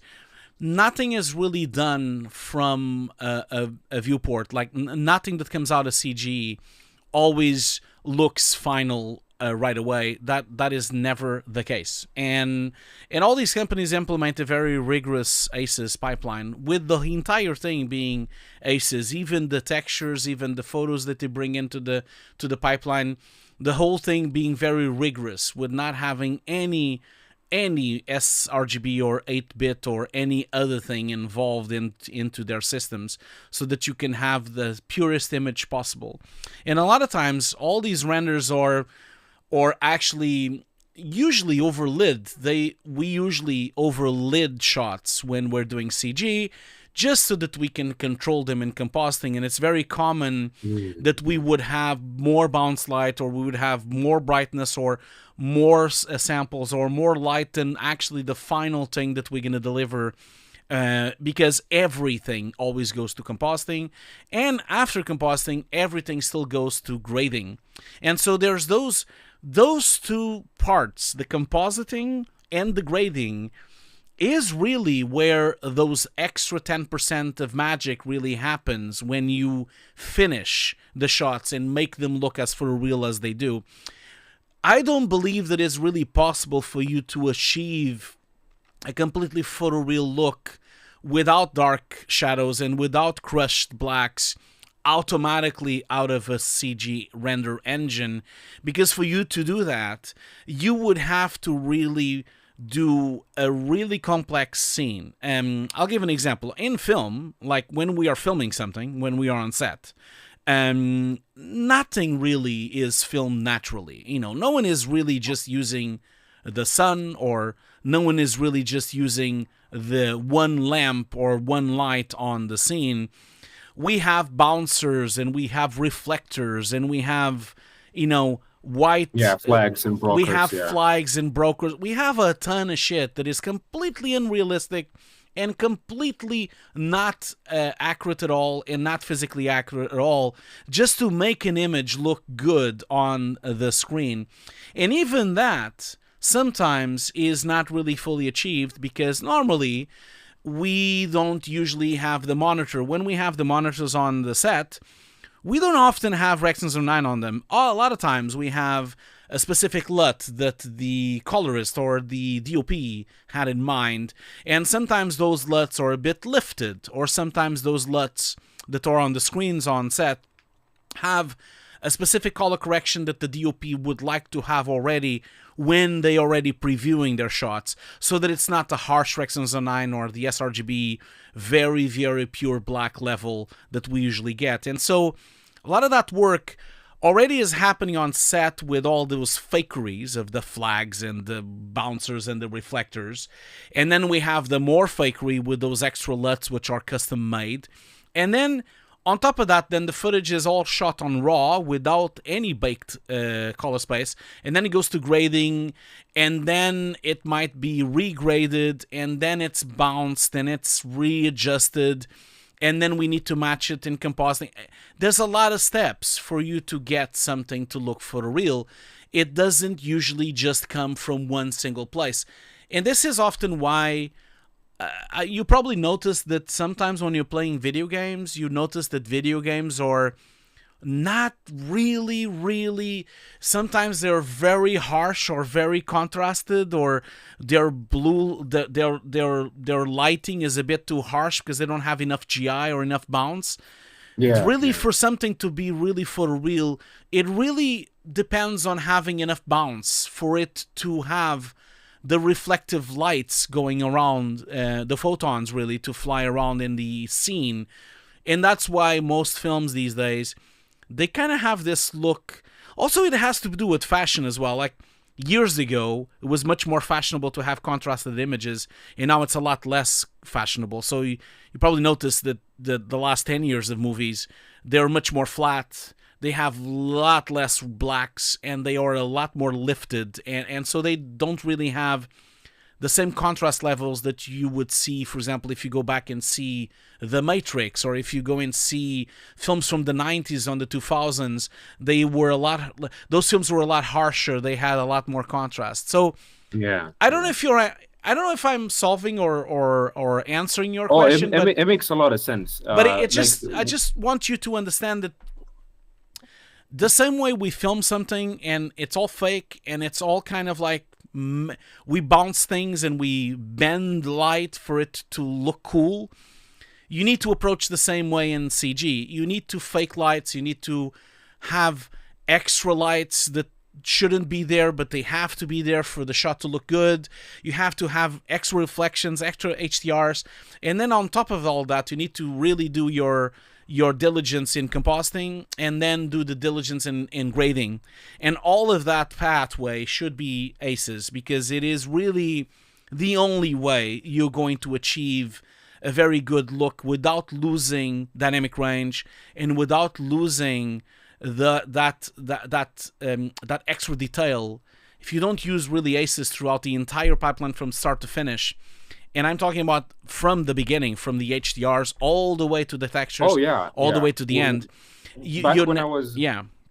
I'm very sorry. Back when I was like in the shop, I remember I actually had to write a program to convert all of the sRGB textures into SSCG textures. Yeah. But Blender was actually very horrible at handling that. In fact, I think the internal curve space of Blender was Rec 709.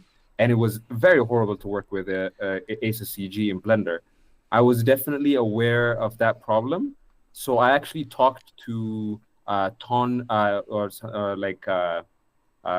was someone that wrote the Blender Filmic color space. Mm-hmm. Now it is called AGX. Mm-hmm. I forgot his name, but I actually had a very long discussion with him because I actually took the FX PhD course on advanced color space. And I actually understood the ACES-CG pipeline entirely. Mm-hmm. And then at the end of the conversation, actually, he hates ACES-CG. He was actually a very toxic person on how much he hates ACES. Mm-hmm. And I actually understood that he does not like ACES just because he doesn't like ACES. Mm-hmm. And he actually knew very little about ACES itself. Mm-hmm. Mm-hmm. And then when it came to like, Blender's internal, filmic AGX stuff, just like you said, it is so washed out. It is so gray. It is so muted. But what I took from you is that overexposing the scene so that I can actually roll it off in Nuke makes so much more sense. Because right now, I actually barely use any view transform on my scene. I just like work with the blown out highlights in Blender. I just don't care, and I go into Nuke, and then I actually use like a tone mapping gizmo that I like found online. I think it's called like there's some like algorithms out there. Reinhardt, the one that Corona uses. I dug into the algorithm and I found a Nuke gizmo to do that, and I do that. I just roll off the highlights. But like what I'm getting now is that like instead of expecting the rendering engine to do all of the work for me, it's much more better that I go in there and then just like if I feel like a place is too dark, maybe I should just give it more GI. Just give it like some absolutely. That's what I do, and I feel also like people that are doing full CG, they need to like work a bit more like a cinematographer. When we get to footage, when we are compositing CG with footage, you notice probably already from your experience that the footage looks very washed out, and the footage is usually not very contrasted because it's shot on RAW, and it usually has either an ADI color space, or it has a red color space, or it has whatever color space or the Blackmagic color space for that matter, whatever color space that the LUT of the sensor has, or whatever the science of the color science was made for the specific camera. And often what happens is we should always composite our CG on the flattest way possible with that footage, and so we're matching the footage. And only later we should really do color correction and contrast and extra things. And so I think when we're dealing with full CG scenes, either being Blender or any other CG application, we should really like look on ways of outputting that CG on a log way, just like the cameras are doing it with a log color space. So I am sure there are ways of doing that on Blender. I don't have experience with Blender. I've only worked, my entire career has been with Arnold, Mental Ray, and now Redshift. And so I don't use Blender or Cycles. So I can't really tell you exactly what you could do or what tool could help you to try to mitigate the darkness or the color or the lighting inside of Blender. I'm sure more people on this audience or on the chat can help you better with that. But I would just say maybe consider trying to have it as similar as possible to footage, which means having it a bit more lifted, having a bit more range, less blacks and less whites, and having it a bit more looking like a log file, and then do things after. I would advise you to do that. Yeah. Thank you very much. That actually makes sense. I think the place where I'm coming from is I see a bunch of CG renders that are looking great. Do you know Aaron Westwood? He actually worked on the World Creator promo called I Am. Like the guy just basically uses raw renders from Octane.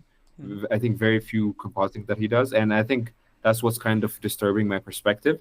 But the way you said it actually makes so much more sense because Blender just I don't know but you don't know what he's doing. Maybe he is baking a lot of things inside the CG. There's a lot of maybe he's using LUTs or something like that. In the past, for example, if you look at Pixar's pipeline, Pixar was a company that very, very rarely would actually do a lot of compositing. They do more compositing now, but they didn't used to do a lot of compositing. And so they would fix things in CG themselves. And so it is possible to fix those things. But you see what, for example, my dear friend here, Paul Deiko here is on the chat, and he's a very experienced artist working in the industry. You see what he wrote on the chat? They will have hundreds of hours of lighting revisions and comp work. And that is the true. All those films that look amazing that you see, The Creator and Dune 2 or Avatar, all those films that win the Oscars every year, they have hundreds of revisions, hundreds of versioning inside lighting with the small adjustments and small lighting adjustments, and then compositing, and then more lighting and more compositing and more lighting, and then grading. All those productions have hundreds of versions until they get to the version that you see in the cinema. And they involve dozens and dozens of artists on the last sections of lighting and compositing. That's why they look so good. They look so good because they have so many talented people really going deeply into it, and none of it comes out directly from the engine as it is. None of it, because it just doesn't work that way. You don't get it automatically. You could get it, but it's a lot of work. It's a lot of work to make it look completely for real and perfect out of the render engine, without actually doing a lot of the fakery that I was mentioning. So there's those two approaches. Either you do the fakery and you try to make it all in engine, and try to make it all in rendering, or you use a lot of compositing tools to try to make that process. Either way, both of them work. I don't really advocate for one or the other. I think there's different methods for different projects. Yeah, I think there's a lot of tutorials out there to convert this raw log-looking footage into very good color grading. So I think you don't even have to look at CG tutorials at that point. Yeah. So if you could make your CG look like, log footage, then it would be much more easier to use LUTs, to use other stuff to make this. Yeah, actually, this actually really helped. Thank you very much. No problem. Actually genuinely really helped, man. No problem. I'm glad that I could help you in some way. There's a lot of people on the chat that probably know more than me about cycles and Blender. Yeah. And I think Michael said we could talk. Try to talk to him. There's a lot of people in the chat that are very, very talented artists that I'm sure can help out. We have also a great community. Just reach out. Everyone is so nice always. So yeah. But thank you so much for calling, my friend. Thank you very much, Hugo, for having me. Thank you very much. No problem. Shout out to Ludo. Hi, Ludo. How you doing, my friend? I can see that you're on the chat. Thank you so much for joining the chat. Okay, cool. So, oh man, I'm so grateful. I can still see that there's still 100 people watching this show. We have 100 people watching on YouTube and another 13 people on Twitch. So this is cool, man. I'm so happy that we have so many people talking and so many people joining. In the meantime, I don't have anyone lined up for the radio call, but I'm going to put the links on the chat. And while I am waiting for that, if anyone wants to join the radio chat, they are free to do it. But while we're waiting, we're going to do a break very soon because I was drinking this thing, and now, of course, I have to go to the bathroom. But before we do a break, I'm gonna do the first giveaway, and then we can have more people joining the call. Can make a studio. 100 people can make a studio. Sure, Josh, let's do it. We should just get a name to make a studio, Josh. Okay, so I'm gonna do the first giveaway. Hopefully people have had time to sign up to the giveaway. Remember, the giveaway is for my Nuke course. There it is on the screen. Currently 50% off if you want to buy it. But obviously, don't buy it just yet. Because you should see if you won the giveaway first before you buy it. But yeah, so that's the link if you want to buy it. If you don't win the giveaway. Let's see how many people I've joined the giveaway. Let's see here. So we have... I'm going to do this 3 times, by the way. So we're going to have 3 giveaways of my course. So we have 40 people signed up to this thing. So if you already have my course, by the way, don't worry. Like, I'll give you my other course. And if you have my both courses, then I'll give you my thanks. That's it. Or I will roll the dice again. So let's just roll the dice and see what happens. So I'm going to draw one winner here, and hopefully they're here, and we can move on. Oh, Harvey, man. Sorry, man. 5 o'clock in the morning, man. It happens to me all the time, my friend. Happens to me all the time. I'm always up. I'm sure I'll be up today. I'll be up at that late because, man, today it's Formula 1. And the first practice is at 2 o'clock in the morning, I think. And then the second practice is at 5 o'clock in the morning. And I need to see that Ferrari, man, with Lewis Hamilton. I just have to see it. So I'm going to have to be up to see it. Okay, so the winner of the first Nuke course is... let's see here. I'm going to just remove your email because I don't want people to email you. Just give me a second.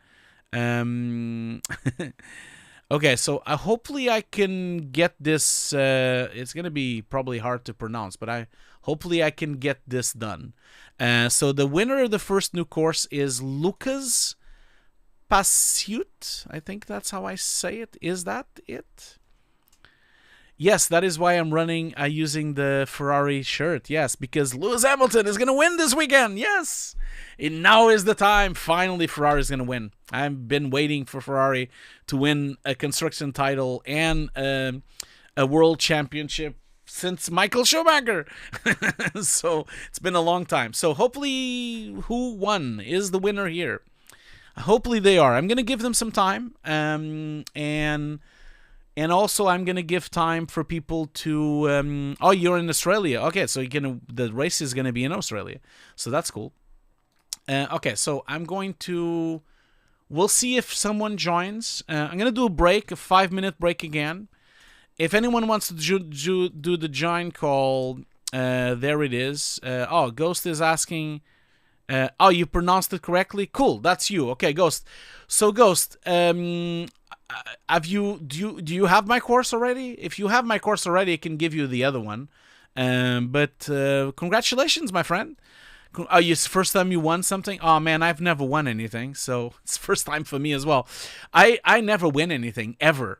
So congratulations, Ghost. You've won the new course. I'll be in touch soon with the logins and everything, so don't worry.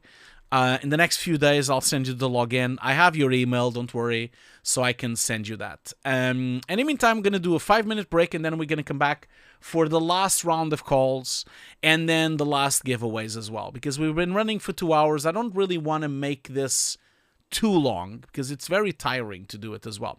And we're going to be here every week, don't worry. At least I'm going to try to be here every week.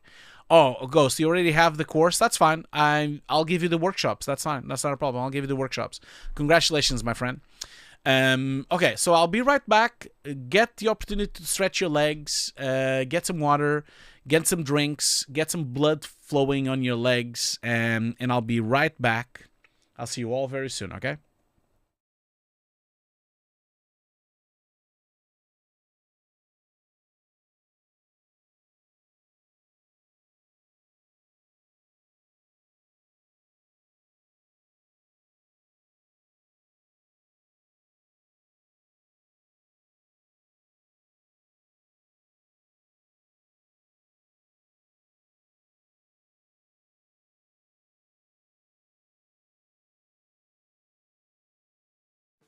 Hello everyone! I'm super excited to give you a glimpse of my first cookbook, Green Recipes for All, featuring over 50 dishes inspired by amazing Mediterranean food. Inside, you can find recipes made with a variety of fresh, healthy, and versatile ingredients and popular plant-based products. These are great choices whether you already follow a plant-based diet or simply wish to cook a few weekly meat-free meals to reduce your overall meat consumption. In the book, you'll find a wide range of new and exclusive recipes, from soups and big salads to main courses and desserts, as well as some of the most popular recipes here on my channel, such as the perfectly cooked non-stick rice or the tabbouleh-style bulgur and mixed bean salad. Not forgetting a new version of the delicious tofu chocolate mousse.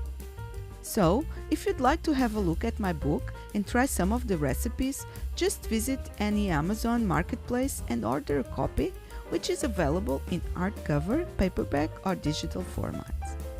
Hope you enjoyed the book, have fun cooking, and see you next time.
Are you interested in learning compositing? My Nuke course is currently 50% off. Join today to have access to 150 pre-recorded classes, 50 hours of training, using real production assets covering industry standard techniques, with over 200 gigs of showreel material, and access to a private Discord channel with over 2,300 students. This course is endorsed by Foundry and has access to a Foundry student license paid separately. Join today at hugosdesk.myshopify.com.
Okay, I'm back. Thank you so much for sticking around. I can see there's a lot of people still watching. This has been amazing, by the way. We've been having like 100 people almost the whole stream. I think this is one of the biggest streams I've done. It's probably more people than the World VFX that I stream, which is nice. I guess people really enjoy talking and chatting, and this just proves the point, because I've been toying around with this idea for years now, the radio show. And I kind of feel that this is now the first time I'm doing it. People seem to really enjoy it. So I think I'm really going to do it more often. I think I love talking with the audience. I love talking with the industry, and also giving you guys all a place to chat as well and ask questions, and just like we just did now about the color space and the Nuke compositing, and of course all the conversations about AI and all the conversations about everything else that we've done so far.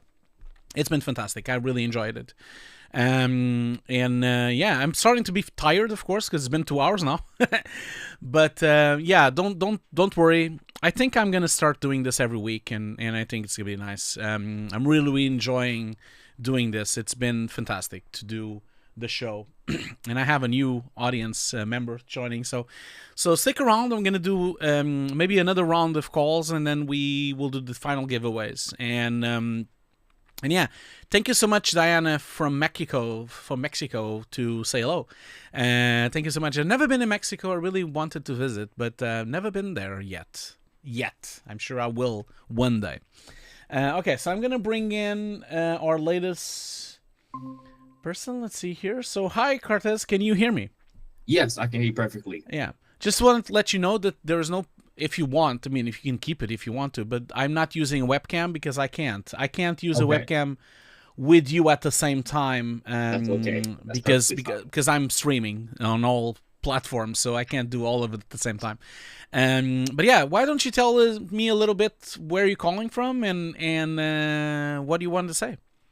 Hey, yeah, definitely. So I'm calling from actually the Netherlands, but you could probably tell I still have my American accent lingering around. But yeah, I'm calling from the Netherlands, and I've been watching for a while, actually, like years. And I'm actually the one, Carpet Studios, the one in the chat. And I actually want to take a little bit of a different turn rather than like you were talking a bit more about like, you know, what studios can do about, you know, getting back into it, you know, taking more of the creative control of their own studios, doing their own personal projects. And I actually wanted to go a little bit deeper into that and hear more of different outlets, more of different areas of what studios can do. Okay. Sounds good. Yeah. So little bit about me. I'm pretty new into the industry as a whole. I took an unconventional turn of moving to the Netherlands to start a freelance business into visual effects. Did not know AI was going to take up like this. But yeah, it's position that I'm in, and I'm still excited. I'm still like really pretty positive about that. I know it's like a lot of negativity on online and things like that nature, but I really enjoy seeing like from Rango of ILM, like when VFX studios do make their own stuff. Like you, for example, you are making your own talk shows, your own things like that. I always like admire that from different artists and different studios of taking more control inside their own hands. So I just want to hear like more of your thoughts of like, yeah, how like what are different ways that you could see studios working? I really think it's a survival thing. I think that is the only way the studios are going to survive. The only way is for them to leverage the artistic input of their own employees and really work on their own IP. They can do TV shows, they can do animation projects, they can do films, they can do short films, they can do talk shows, they can do anything really if you think about it, because most of these studios have the equipment, they have the cameras because of the on-set supervision, they have the tripods and the lightings because of the on-set supervision, they have the space because they have an office usually. Often they even have a green screen room because of their, you know, if they want to film extra plates and for visual effects. Often they have good relationships with Netflix and with Disney and with streaming apps because they need to deliver visual effects for these shows. And often, I'm sure, the only thing that they don't have is they don't have writers and they don't have really often directors, although a lot of people in this industry are also directors. And so I am sure it's easy to find the directors. The directors are easy because you have all these creative directors and all these supervisors that in reality wanted to be directors anyway. The thing with this is that you need to find the writers and you need to find the actors and you need to find those things. And I look at this and see, I know it's maybe a bad example, but look at what, because it has a lot of investment because of the nature of the person involved. But look at what Hideo Kojima is doing in Japan. Like, he left Konami after doing many, many Metal Gear Solid games and many, many amazing video games. He's one of the best video game artists and director of all times. And he left Konami, he opened his own studio, started working immediately on his own IP with Death Stranding. Got a bunch of writers and a bunch of concept artists and a bunch of people together with him, a bunch of actors as well, and started making his own games. And I know it's different because he has investment. He's a famous person. But nothing of that, all of that can be achieved by a Frame Store or a DNEG or an ILM. All those companies are famous as well. They are also famous.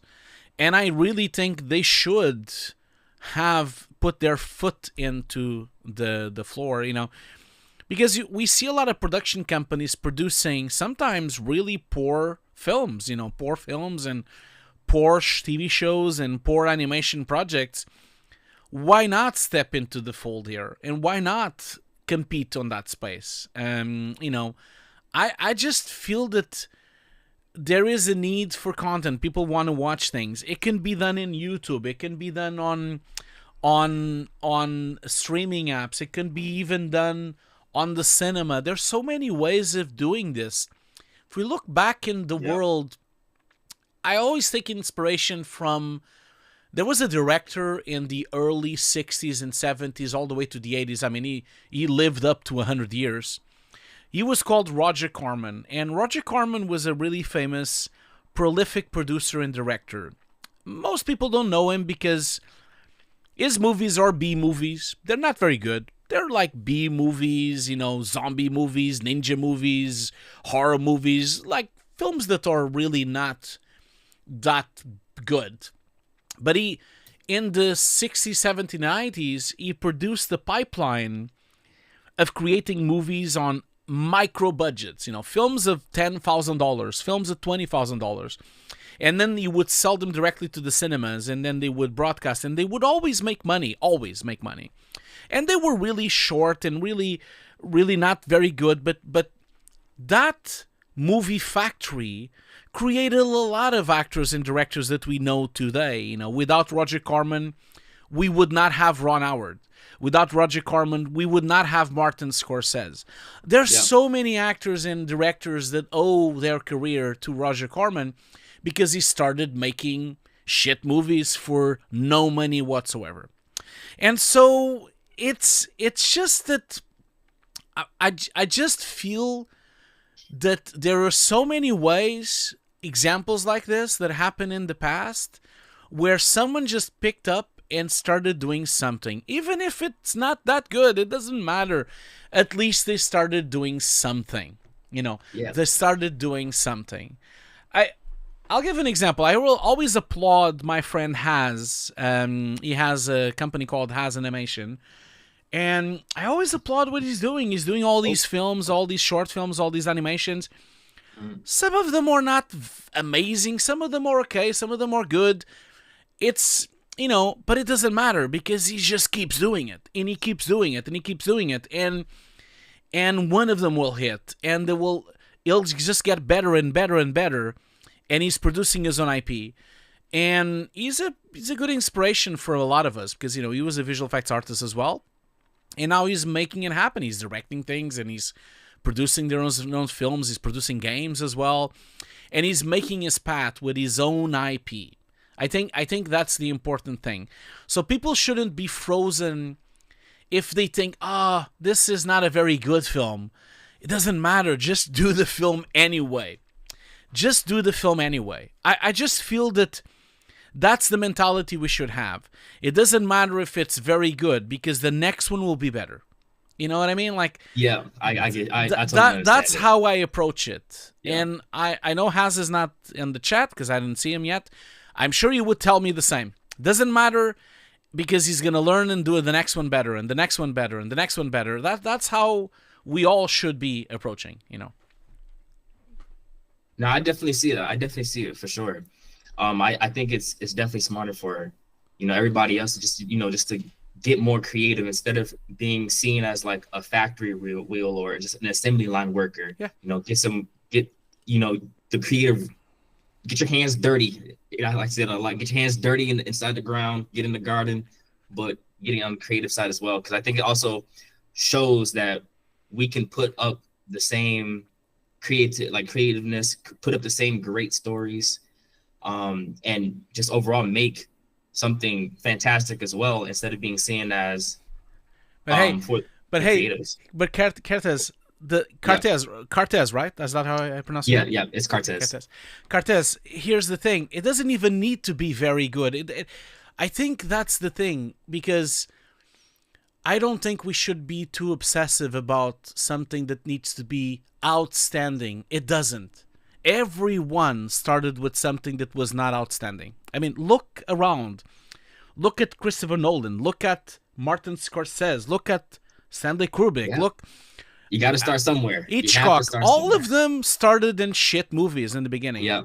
All of them. It doesn't matter even if it's not very good. It's probably good enough. Look at the shit that is on some streaming apps. Like, there's some films there that I'm like, shit, man, how did they even manage to do this? Like, I sometimes I look at films that are on Netflix that I'm like, man, I could have done better. Like, well, this is shit. This film is so bad. How is this film even here? How did they manage to do it? Well, the reason they managed to do it is because most likely they were very low budget and they were very cost efficient, and they had a story that was okay.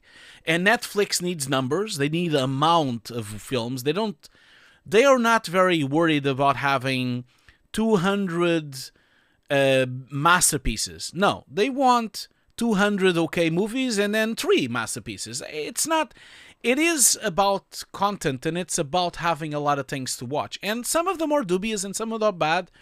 I'm not saying to anyone that people should be doing bad work. I just think that we need to start somewhere. And sometimes the first one is not very good, but that should not be freezing. I know sometimes creative people get a bit frozen because they think it's not good enough. I think people need to get past that idea. Yeah. It's potentially good enough for someone, and it's a starting point. And as long as you try to do the next one better and improve with the problems you had and what happened before, you just keep going and doing it better and better and better, I can guarantee you that you'll get somewhere. You'll do something. Yeah, I totally agree with you. I totally agree. Yeah. Yeah, like I think I agree with you as well. I mean, you got to get the wheels turning right now, right? Because it's not like when you say visual effects studio, your mind doesn't immediately go, oh, they make their own thing. Like whether it's good, whether it's bad, it's just like not it's not a thing yet, hopefully. So I definitely agree with you. Just to get started, just to get in there. I really wish that too. And I'm hoping to see like more visual effects artists, starting to also make their own content as well. I think I've seen a couple of things are just falling out of nowhere. I think there's a ghost or something. But I was saying like I think there's like a lot more visual effects artists, probably due to like them getting laid off or them also seeing the industry wanting to make their own stuff and seeing that as an opportunity to make their own things, are starting to create their own worlds, their own IPs, and things of that nature. And yeah, like you said, whether it's good, whether it's bad, it's not the important part, but it's just, to get started, because eventually it's going to become great, right? Yeah, and even if it doesn't, maybe it's a niche, enough niche for you anyway, because I've met so many people that have created these really cool projects on Kickstarter or created these really great communities in Patreon, and they have 5,000 people or 3,000 people or 2,000 people, but it's probably just enough for them to have enough money to pay their bills and to live from what they love and their passion. Because I am sure, I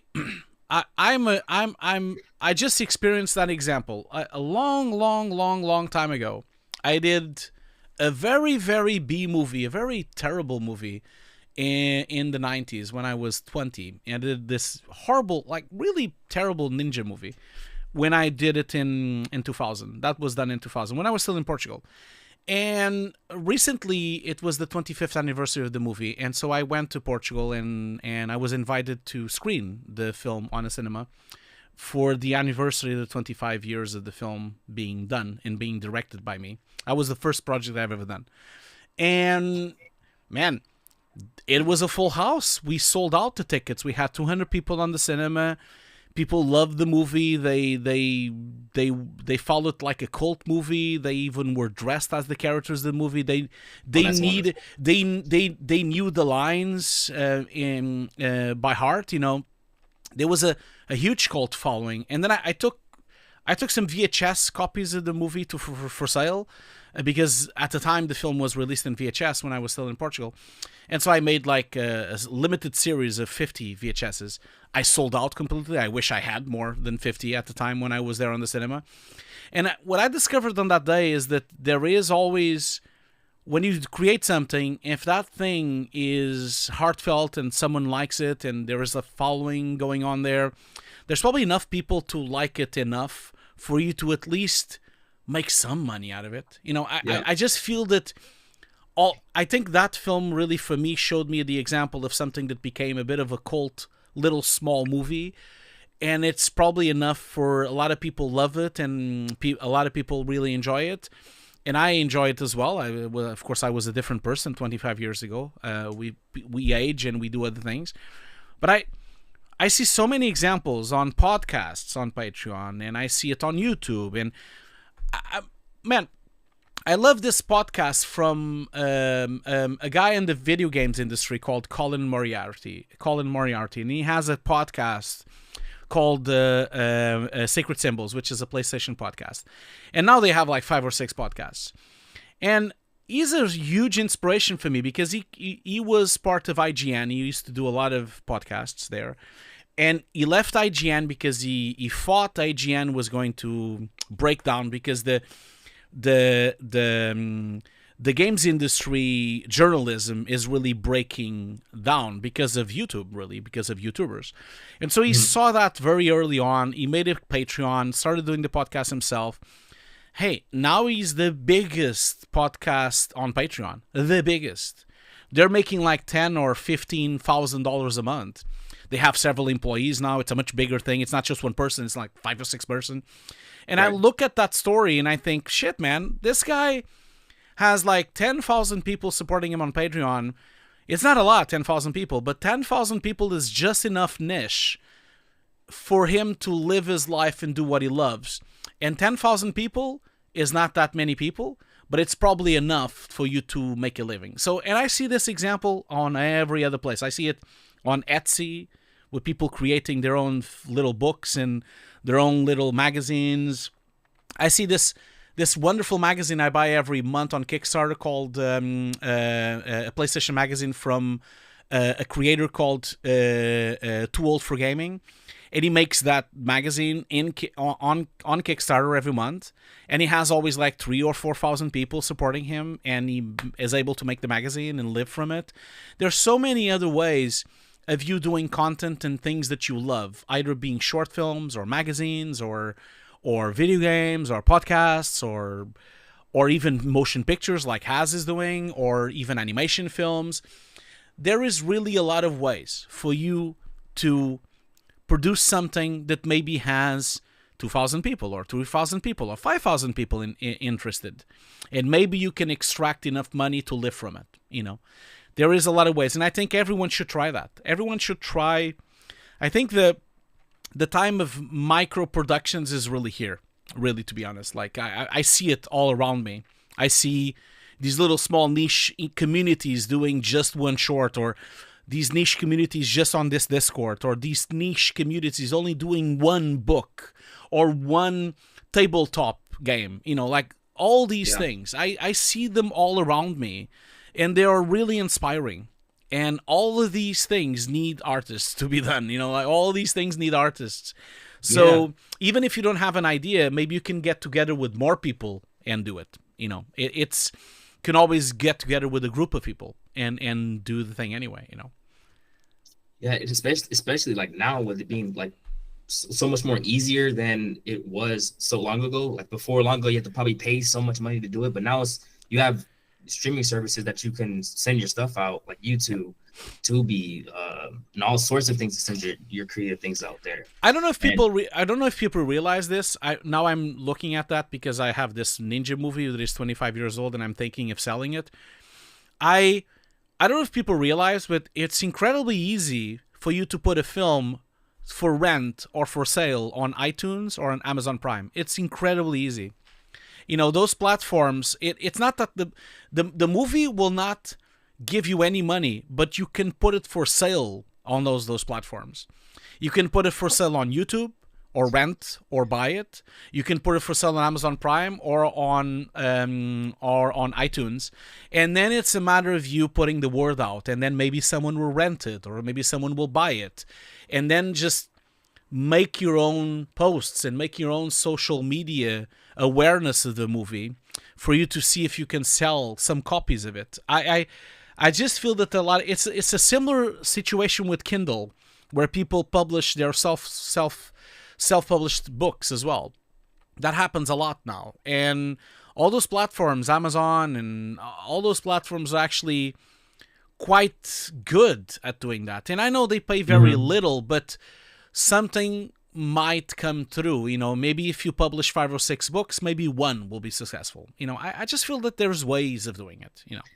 Yeah, I know, like when you put it like that, there's definitely plenty of options out there for sure. Yeah, and so I don't really want people to give up. I feel like the whole idea of me doing this radio show is really for people to talk and for the community to get together, and also for people to rethink how we do things. And I don't think that we are ever going back to this industry that we used to have 10 years ago.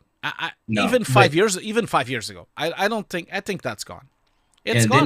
then again, also, like, it seems like this inside of this industry, or probably also with like a whole lot of other industries, that once you hit the change, there is no going back. No, there isn't. There when isn't. we had in the 80s, well, I'm saying I'm 22, but when back in the 80s, you know, where it was much more harder to get your subsurface scattering, that there wasn't even an option back then. Yeah. And then once that got hit into the industry, then there was no going back before then either. And then also when like 3D software and CGI software, VFX software became more affordable for everybody to use, then it didn't go back to where it was before that too. So exactly, it's like, it seems like every time there's a jump into this industry, there is no turning back. There's only evolving. No. And also I'm sorry, I cut you off. No. I'm agreeing with you. And I feel like if I look back at my career and I see I've worked on since I've been in the UK, I've worked on 5 companies in the UK. And 6 companies. 3 of the 6 are now closed. You know, so it's like I've been in the UK for 20 years now. And I worked at the Mill, as people know. Which is now closed. I worked at Jellyfish, which is now closed. I've worked at London Studio PlayStation, which is now closed as well. The only ones left is Rebellion Studios, which I'm not sure how they are going. I hope they'll stay on forever. I hope so. Because they still have a very successful game with Sniper Elite, so I'm expecting they still stick around. Mm-hmm. Nexus Productions, which I feel they will stick around because they have their own IP and they have their own directors and they do their own short films and they do their own creative work. And that's really where you want to be. And then the other one is Fire.Smoke. Fire.Smoke just produces trailers and game cinematics, which I think is a different world anyway because they do in-engine game cinematics. I do think that's a different thing for it to close. So even if I think about it, 6 companies that I've worked in the UK, 3 of them are closed. So 50% of them closed. The world has shifted on its axis. For me, all these companies that were so proud of working, they are now closed. And so things are not going to come back. They're not going to open again. They're closed. They're dead. It's done. It's gone. My world is not going to be ever again what that was. That's gone as well. Also, I don't want it either. I will never go back to an office. I will never do that. I will never go back to a company like The Mill or a company like Jellyfish, or I will never do that kind of work ever again. Going to an office, 9 to 5, be there, working late, working weekends, having to do traveling to go to the job, having to do commute, never doing that shit again. I work from home and that's it. So I just think the world has changed so much in the last 5 years. Yeah, it seems like that, right? That we can't wait. We just need to do something else. That's what I'm doing. All of us need to start thinking about that, And I'm also trying to also preach what I'm talking about too, creating the content on YouTube and starting your own little live stream shows and things like that. Actually, I also wanted to talk to you about more of that side of the industry. It's actually not really inside the VFX industry, but it's more of VFX people inside of the entertainment industry, of setting up everything and running everything on top of all of your work life and side hustle, so to speak, type of field. So I'm trying to incorporate some of that inside of what I do, and you kind of already have yourself established and things of that nature of balancing out balancing everything out. Could you give like a bit more tips on how you balance everything? Well, it's hard to say because I I don't do a particular good job on balancing, and I'm always working and I'm always doing different things. But I don't think I would ever do a different way anyway, because I've always done that all my life. Even when I was still an artist and I was on my art school, that was it. I was always working. I never really stopped working. So for me, it's not really a balance. I live and breathe these things, and I just do them. I just don't really, and it's not healthy, of course not. But I can't do it any other way. So don't take my advice for it, because I think people should have their time and should have their life.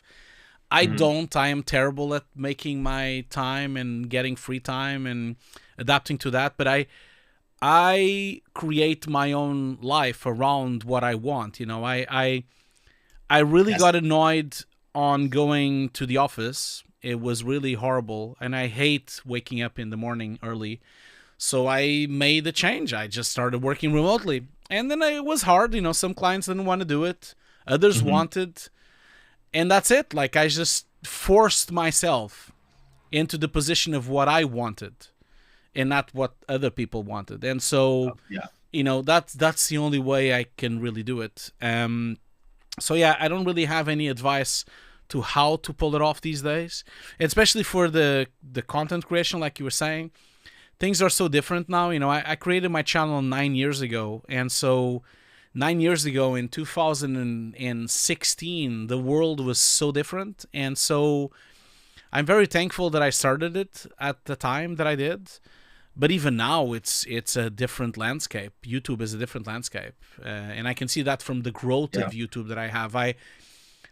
My channel is completely stagnant. You know, I can't grow it much more. I barely have new subscribers. I think I've hit the ceiling of what I could achieve with the channel. So there is like limits for everything, because the only way for you to be successful on social media is you to be very, very, very populist and very popular. And I'm not that kind of person. I don't scream at the mic saying, subscribe now. I don't do those things. I don't constantly yell at people, telling them what to do. I don't constantly tell people they should subscribe this and they should do this and should do that. I don't do that. And so because I don't do that, I will not grow on YouTube, because YouTube is not meant for people like me. And so it is what it is. Like, YouTube is never going to be a profitable endeavor. YouTube for me is a platform where I get to create a community, and it helps me to, you know, sell my courses and to show off my work and show off some of my ideas, and I can show my short films, and I can show some of the commercials I've directed, and I can give people some tips and tricks, and I can show some of my office and some of the gear and some of the geeky stuff I have. And it's a place where I really enjoy sharing my life and my world, really. It's really about that. It's my world. I just do. And that is why I don't publish every week. I don't publish every day. I don't make short videos. My videos are usually very long. I don't follow any trends whatsoever. So I constantly get these pop-ups from YouTube saying, you should be doing this kind of topics and this kind of videos. I get that all the time on YouTube. Like, you should be doing a motion graphic After Effects video. And I'm like, no, I don't want to do that. I want to do a video about me recording some old shit VHS tapes. I don't care. Like, I just feel that YouTube is a lost thing. Like, I think it's never gonna go back. It's broken. It's a wasteland. It's really tough to do anything with YouTube, except if you have a big team, or if you have marketing behind you, or if you have money behind you. That's different. But I don't do that. My YouTube channel is my personal project. I don't have anyone. I do everything by myself. There's no one helping me. I edit everything. I film everything. I stream everything myself. I don't have anyone on the background. No one on the back end. There is no one here. You know, it's just me. I'm alone here on the room. So I just feel that I'm not an example for anything. So, someone on the chat is like saying, "Oh, what do you think about Corridor Crew?" Yeah, Corridor Crew is very successful on YouTube. But man, think about it. They have like 10 people, and they have an office, and they have like, they're a proper company. They're like a proper company, and they have employees, and they have goals, and they have meetings, and they have all those things. I don't have any of that shit. I'm alone. I'm by myself here. So I'm very happy with my 100 people here watching, and I'm very happy with my 70,000 subscribers. It's very tiny for YouTube standards, but it's fantastic for me. I love it. Like I'm very happy with it, and don't really want to change my content to try to pursue that, because it's a never-ending ball. Like when you start chasing the content and start chasing the hype on YouTube, it's just a never-ending chore. It becomes like a it's an endless goal. You'll never reach it because it's impossible. It's impossible for you to get the algorithm to work for you, or because it's like going to a casino. You're always going to lose, because YouTube is made for controversial topics, and it's made for noise. Since I don't do noise, and I don't scream, and I don't talk about controversial shit, I'll never make it on YouTube. There's no other way, So that's it. Yeah, I appreciate it. Thank you so much for your insight on it. And I think also, like, it's good. You have a small, honest community. You can do exactly what you want to do, and you have people behind you to do what you want to do. So that's also great to have. That's I'm so happy with our community. If you look at the chats, both on Twitch, on YouTube, people are super nice. There's never any abuse. There's never anyone upset. There's never anyone putting links of porn or complaining or screaming at other people. No one does that.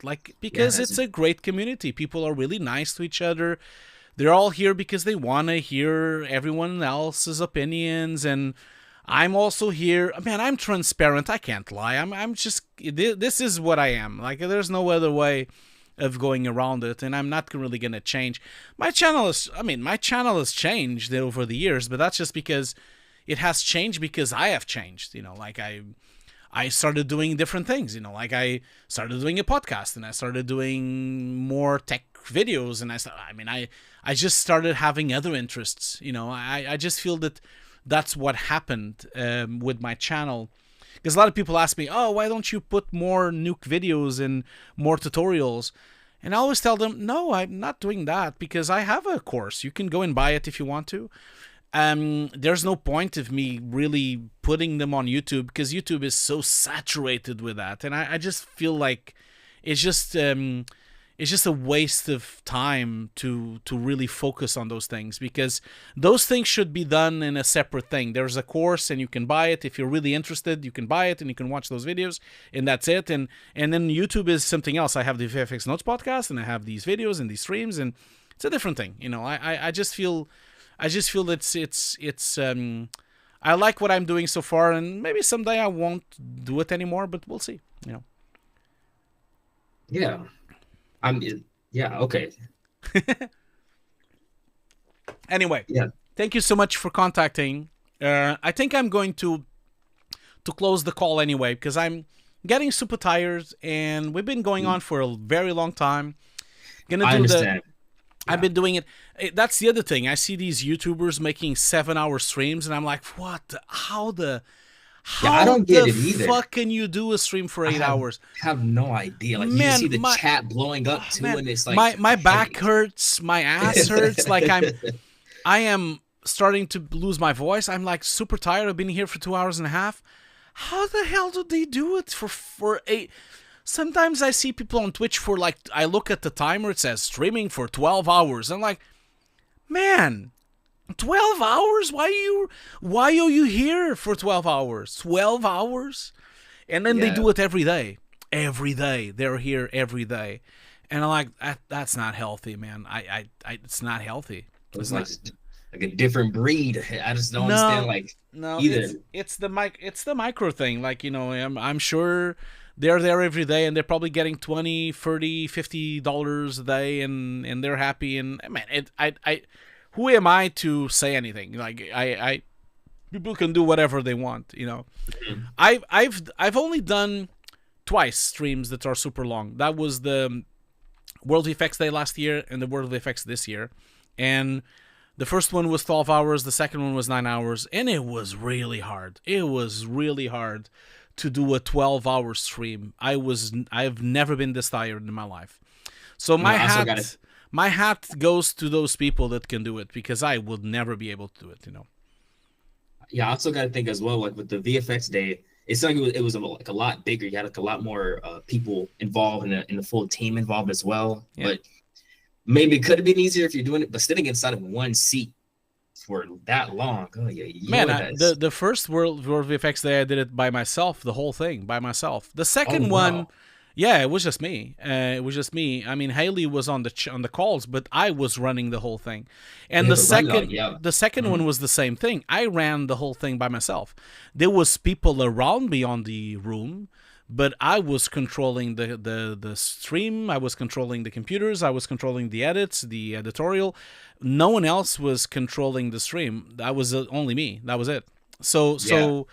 That's why it's so, but that's what those streams do. Those streamers do that, you know. They work for 12 hours playing a game, and that's it, you know. And so I really have to give the hats to them, because it's to become engaging for 12 hours and entertaining for 12 hours is a skill. It's a skill of its own, you know. It's really a big skill, a skill that I can't master. I am too tired already. So we're going to call it a day. Thank you so much for calling, my friend. Thank you for having me. It was wonderful talking with you. Thank you so much. And I'm sure we'll talk more in the future. So I'll see you later, my friend. Sure. Have a good one. Bye-bye. Bye.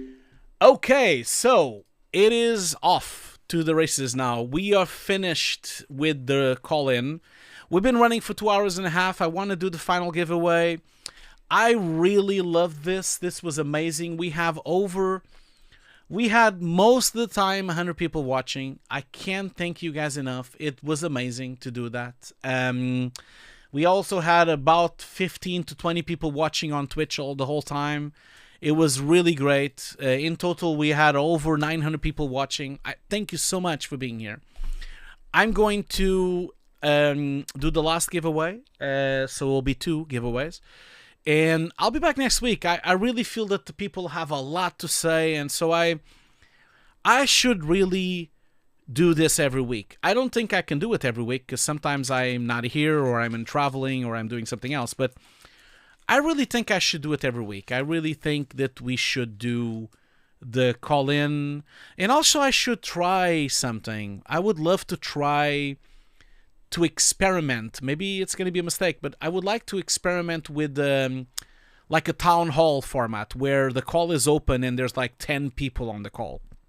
Maybe that would be nice. You know, Philippe, you don't say that. You hope you get courage to get into one of those calls. Why do you say that, Philippe? I mean, I don't bite. I am nice. I'm not. I don't bite anyone. I know someone was asking about the visual effects community in Portugal.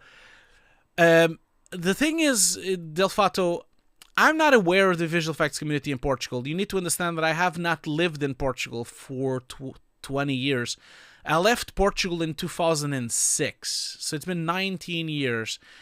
I am sure there's more people on the audience that know more about this. I do not know the VFX industry in Portugal because I've never worked in the visual effects industry in Portugal. When I was in Portugal, I did some short films and I did some music videos and I did some motion graphics for local TV. But my career started in Sweden. It only started when I left Portugal and I went to Sweden and I became an After Effects artist. That was when my career really started. So I'm not sure. Back then, 20 years ago, there wasn't any VFX industry. I'm sure there is one now, I'm sure. But I don't really know much about it. I don't really have much connection with Portugal in that sense. I go there for vacation and go there to visit my mom and to visit my friends, and that's it, really. I don't really work for Portuguese clients. So not that I don't want to, I just never happened, really. I just work more in the UK, really. That's really what happened, really. But yeah, so I can't thank you all enough for being here. I'll be back next week. I think I should do this every week. It would be nice. I think people have a lot to say.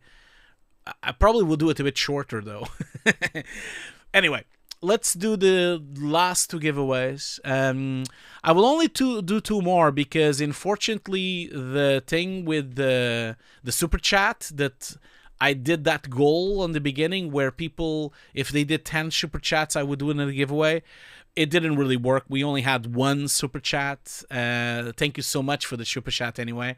It was very, very gracious of you to do it, but I don't think I'll do it again. Well, maybe I'll try next time, but we'll see. Okay, anyway, I'm gonna draw the winners and we're gonna wrap this up. Okay, so the next winner is, just give me a second because I'm going through it here and checking. Okay. The winner of the second Nuke course is Mikhail. Thank you so much, my friend. No, it's gone now, like, because you didn't need to do that because the goal thing has a timer and the timer was an hour, and so it's been gone now for an hour, for several hours. So but thank you so much for doing that. It's much appreciated for you to do that. Maybe next time it will be more successful. It's not, I don't mind. Like, I know things are on the tough spot now. I know a lot of people are on the tough spot. I can see that already. Like, I have less subscribers, I have less Patreons, I have less sponsors. It's just the reality of the world right now. So I am losing Patreons, and I am losing subscribers, and I am losing sponsors, and everything is less now. I understand that. I understand that things are not going well. So it is what it is. I miswrote second. Sorry. Apologies for that. I'm tired. So you already have my course? Do you already have both my courses? If you have both my courses, then I'll roll again. But if you don't have my workshops, I can give you my workshops. So maybe I can do that. Yeah. So is that okay? Or congratulations anyway, my friend. Congratulations for winning. I know you already have it, but maybe you don't have the workshops. Maybe if that's the case, then at least you can get that. Yeah, let me know on the chat. Okay, let's just I'm just gonna make a note here of the winners, so I don't. Okay, winner. Nope, you only have one. Okay, I'll give you the workshop then. You'll get the workshops for free. So, and again, once again, thank you so much for joining the course, joining my course, and also thank you so much for joining today, my friend. It was great to have you, and thank you so much. Okay, so I have 2 that I need to do workshops. Just make a note here so I don't forget, because sometimes I forget. And don't worry, I will message you as soon as I can, probably in the next few days. Okay, so let's do the second one. I need to start applying for Nuke giveaways when they come. My Nuke license is gone. Well, I mean, yeah, if you join my course, you can get the Nuke license, the educational one, if you want to. Anyway, let's see here. Okay, so. Oh, but wait a minute, Sijal, like, you need the educational license? Like, is that what you need? Well, contact me. I can probably sort you out. Like just contact me, and because you're still a student, so you're still a student of my course. Okay, so the winner of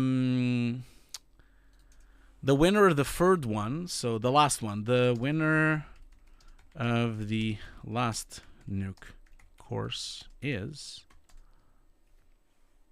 yeah, so then just remind me, contact me, and so I don't forget to do it, because then I can hook you up with that,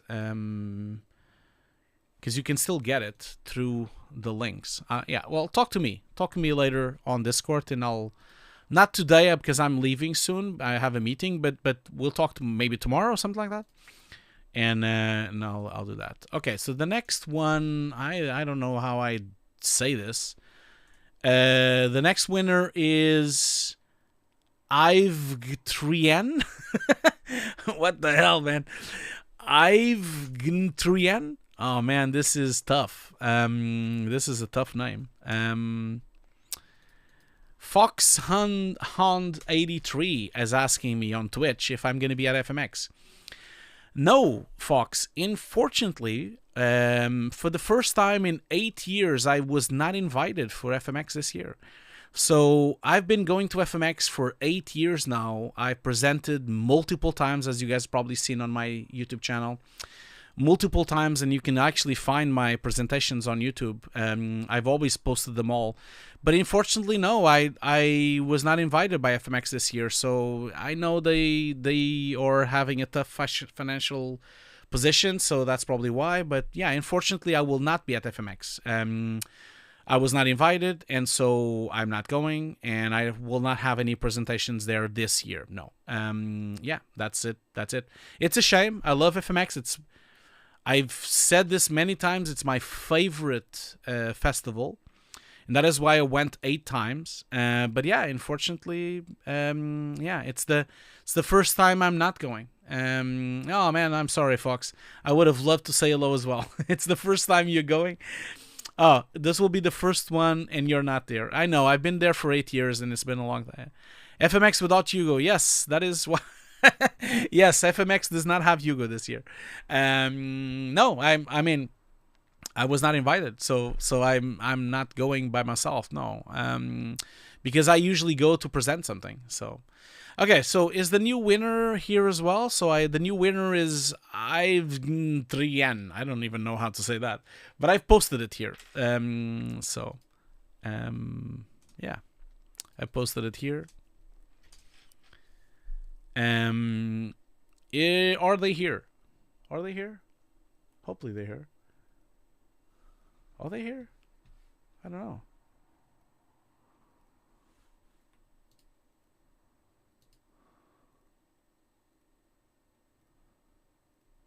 Okay. I don't think they're here anyway, so should I run it again? Because I don't think they're here. At least no one is saying anything on either chats. So I don't think IEVG3N is here. I don't know how to pronounce this name, so I'll run this thing again. So let me just do that again. Because they're not here, so I can't really do it. Okay. You run it again. I'll run it again. That's fine. I'll do that. I don't think they're here. So otherwise they would have said something already by now, because it's been a few minutes since I've done. Okay, so I now have another name here. Let's see if okay. The last course goes to. Let me just see if I can get this right here. Okay, so it goes to William McKee. So that's William. William, are you here? Are you here somewhere? Let me know, my friend, if you're here. If you are here, then I can hook you up. Oh, you're here. Great. Cool. So you've won the course. If you're already a student, let me know. So let me know, and congratulations, you've won something. Here's the thing: if someone was telling before, like, I've never won anything either in my life. I'm here. Yeah, I can see that. So yeah, congratulations, my friend. You've won the new course. If you already have the new course, just let me know, and I can give you the workshops. But I'm not sure if you have it, so you let me know what happened there, and congratulations, William. Okay, so that's it for today. Thank you so much for sticking around. I had a wonderful time. I really want to do this again, and I'll be back next week. You're not a student? Great. You're not a student, William. Now you are. Now you're gonna become a student. Okay. Thank you so much for everyone sticking around. We've been here for 3 hours. I am really tired, so I'm going to go. As always, everyone can watch this again, so it's going to be on VOD. You can just watch it again. You can just use the same link and watch it right away. It won't be public just yet. It's going to be unlisted, so you can watch it from the link. It's just not going to be public just yet because I want to put the chapters. I always divide by chapters everything, and so I want to organize the stream so that people can find the specific topics right away. And so I'll do that. Thank you so much for saying that, Josh. You're very kind. You're very kind to say that. You're very kind with your kind words. Okay, so hopefully Ferrari wins, and I'll be even more happy. Forza Ferrari, Forza Ferrari. Lewis Hamilton is going to take Ferrari to the next level. It's going to be great. Okay, so I'll see you all guys later. Have a great day. See you. Have a great day. Don't despair, everyone. I'm sure we'll work all of it out. I'll see you all later. Goodbye, everyone. Goodbye, everyone.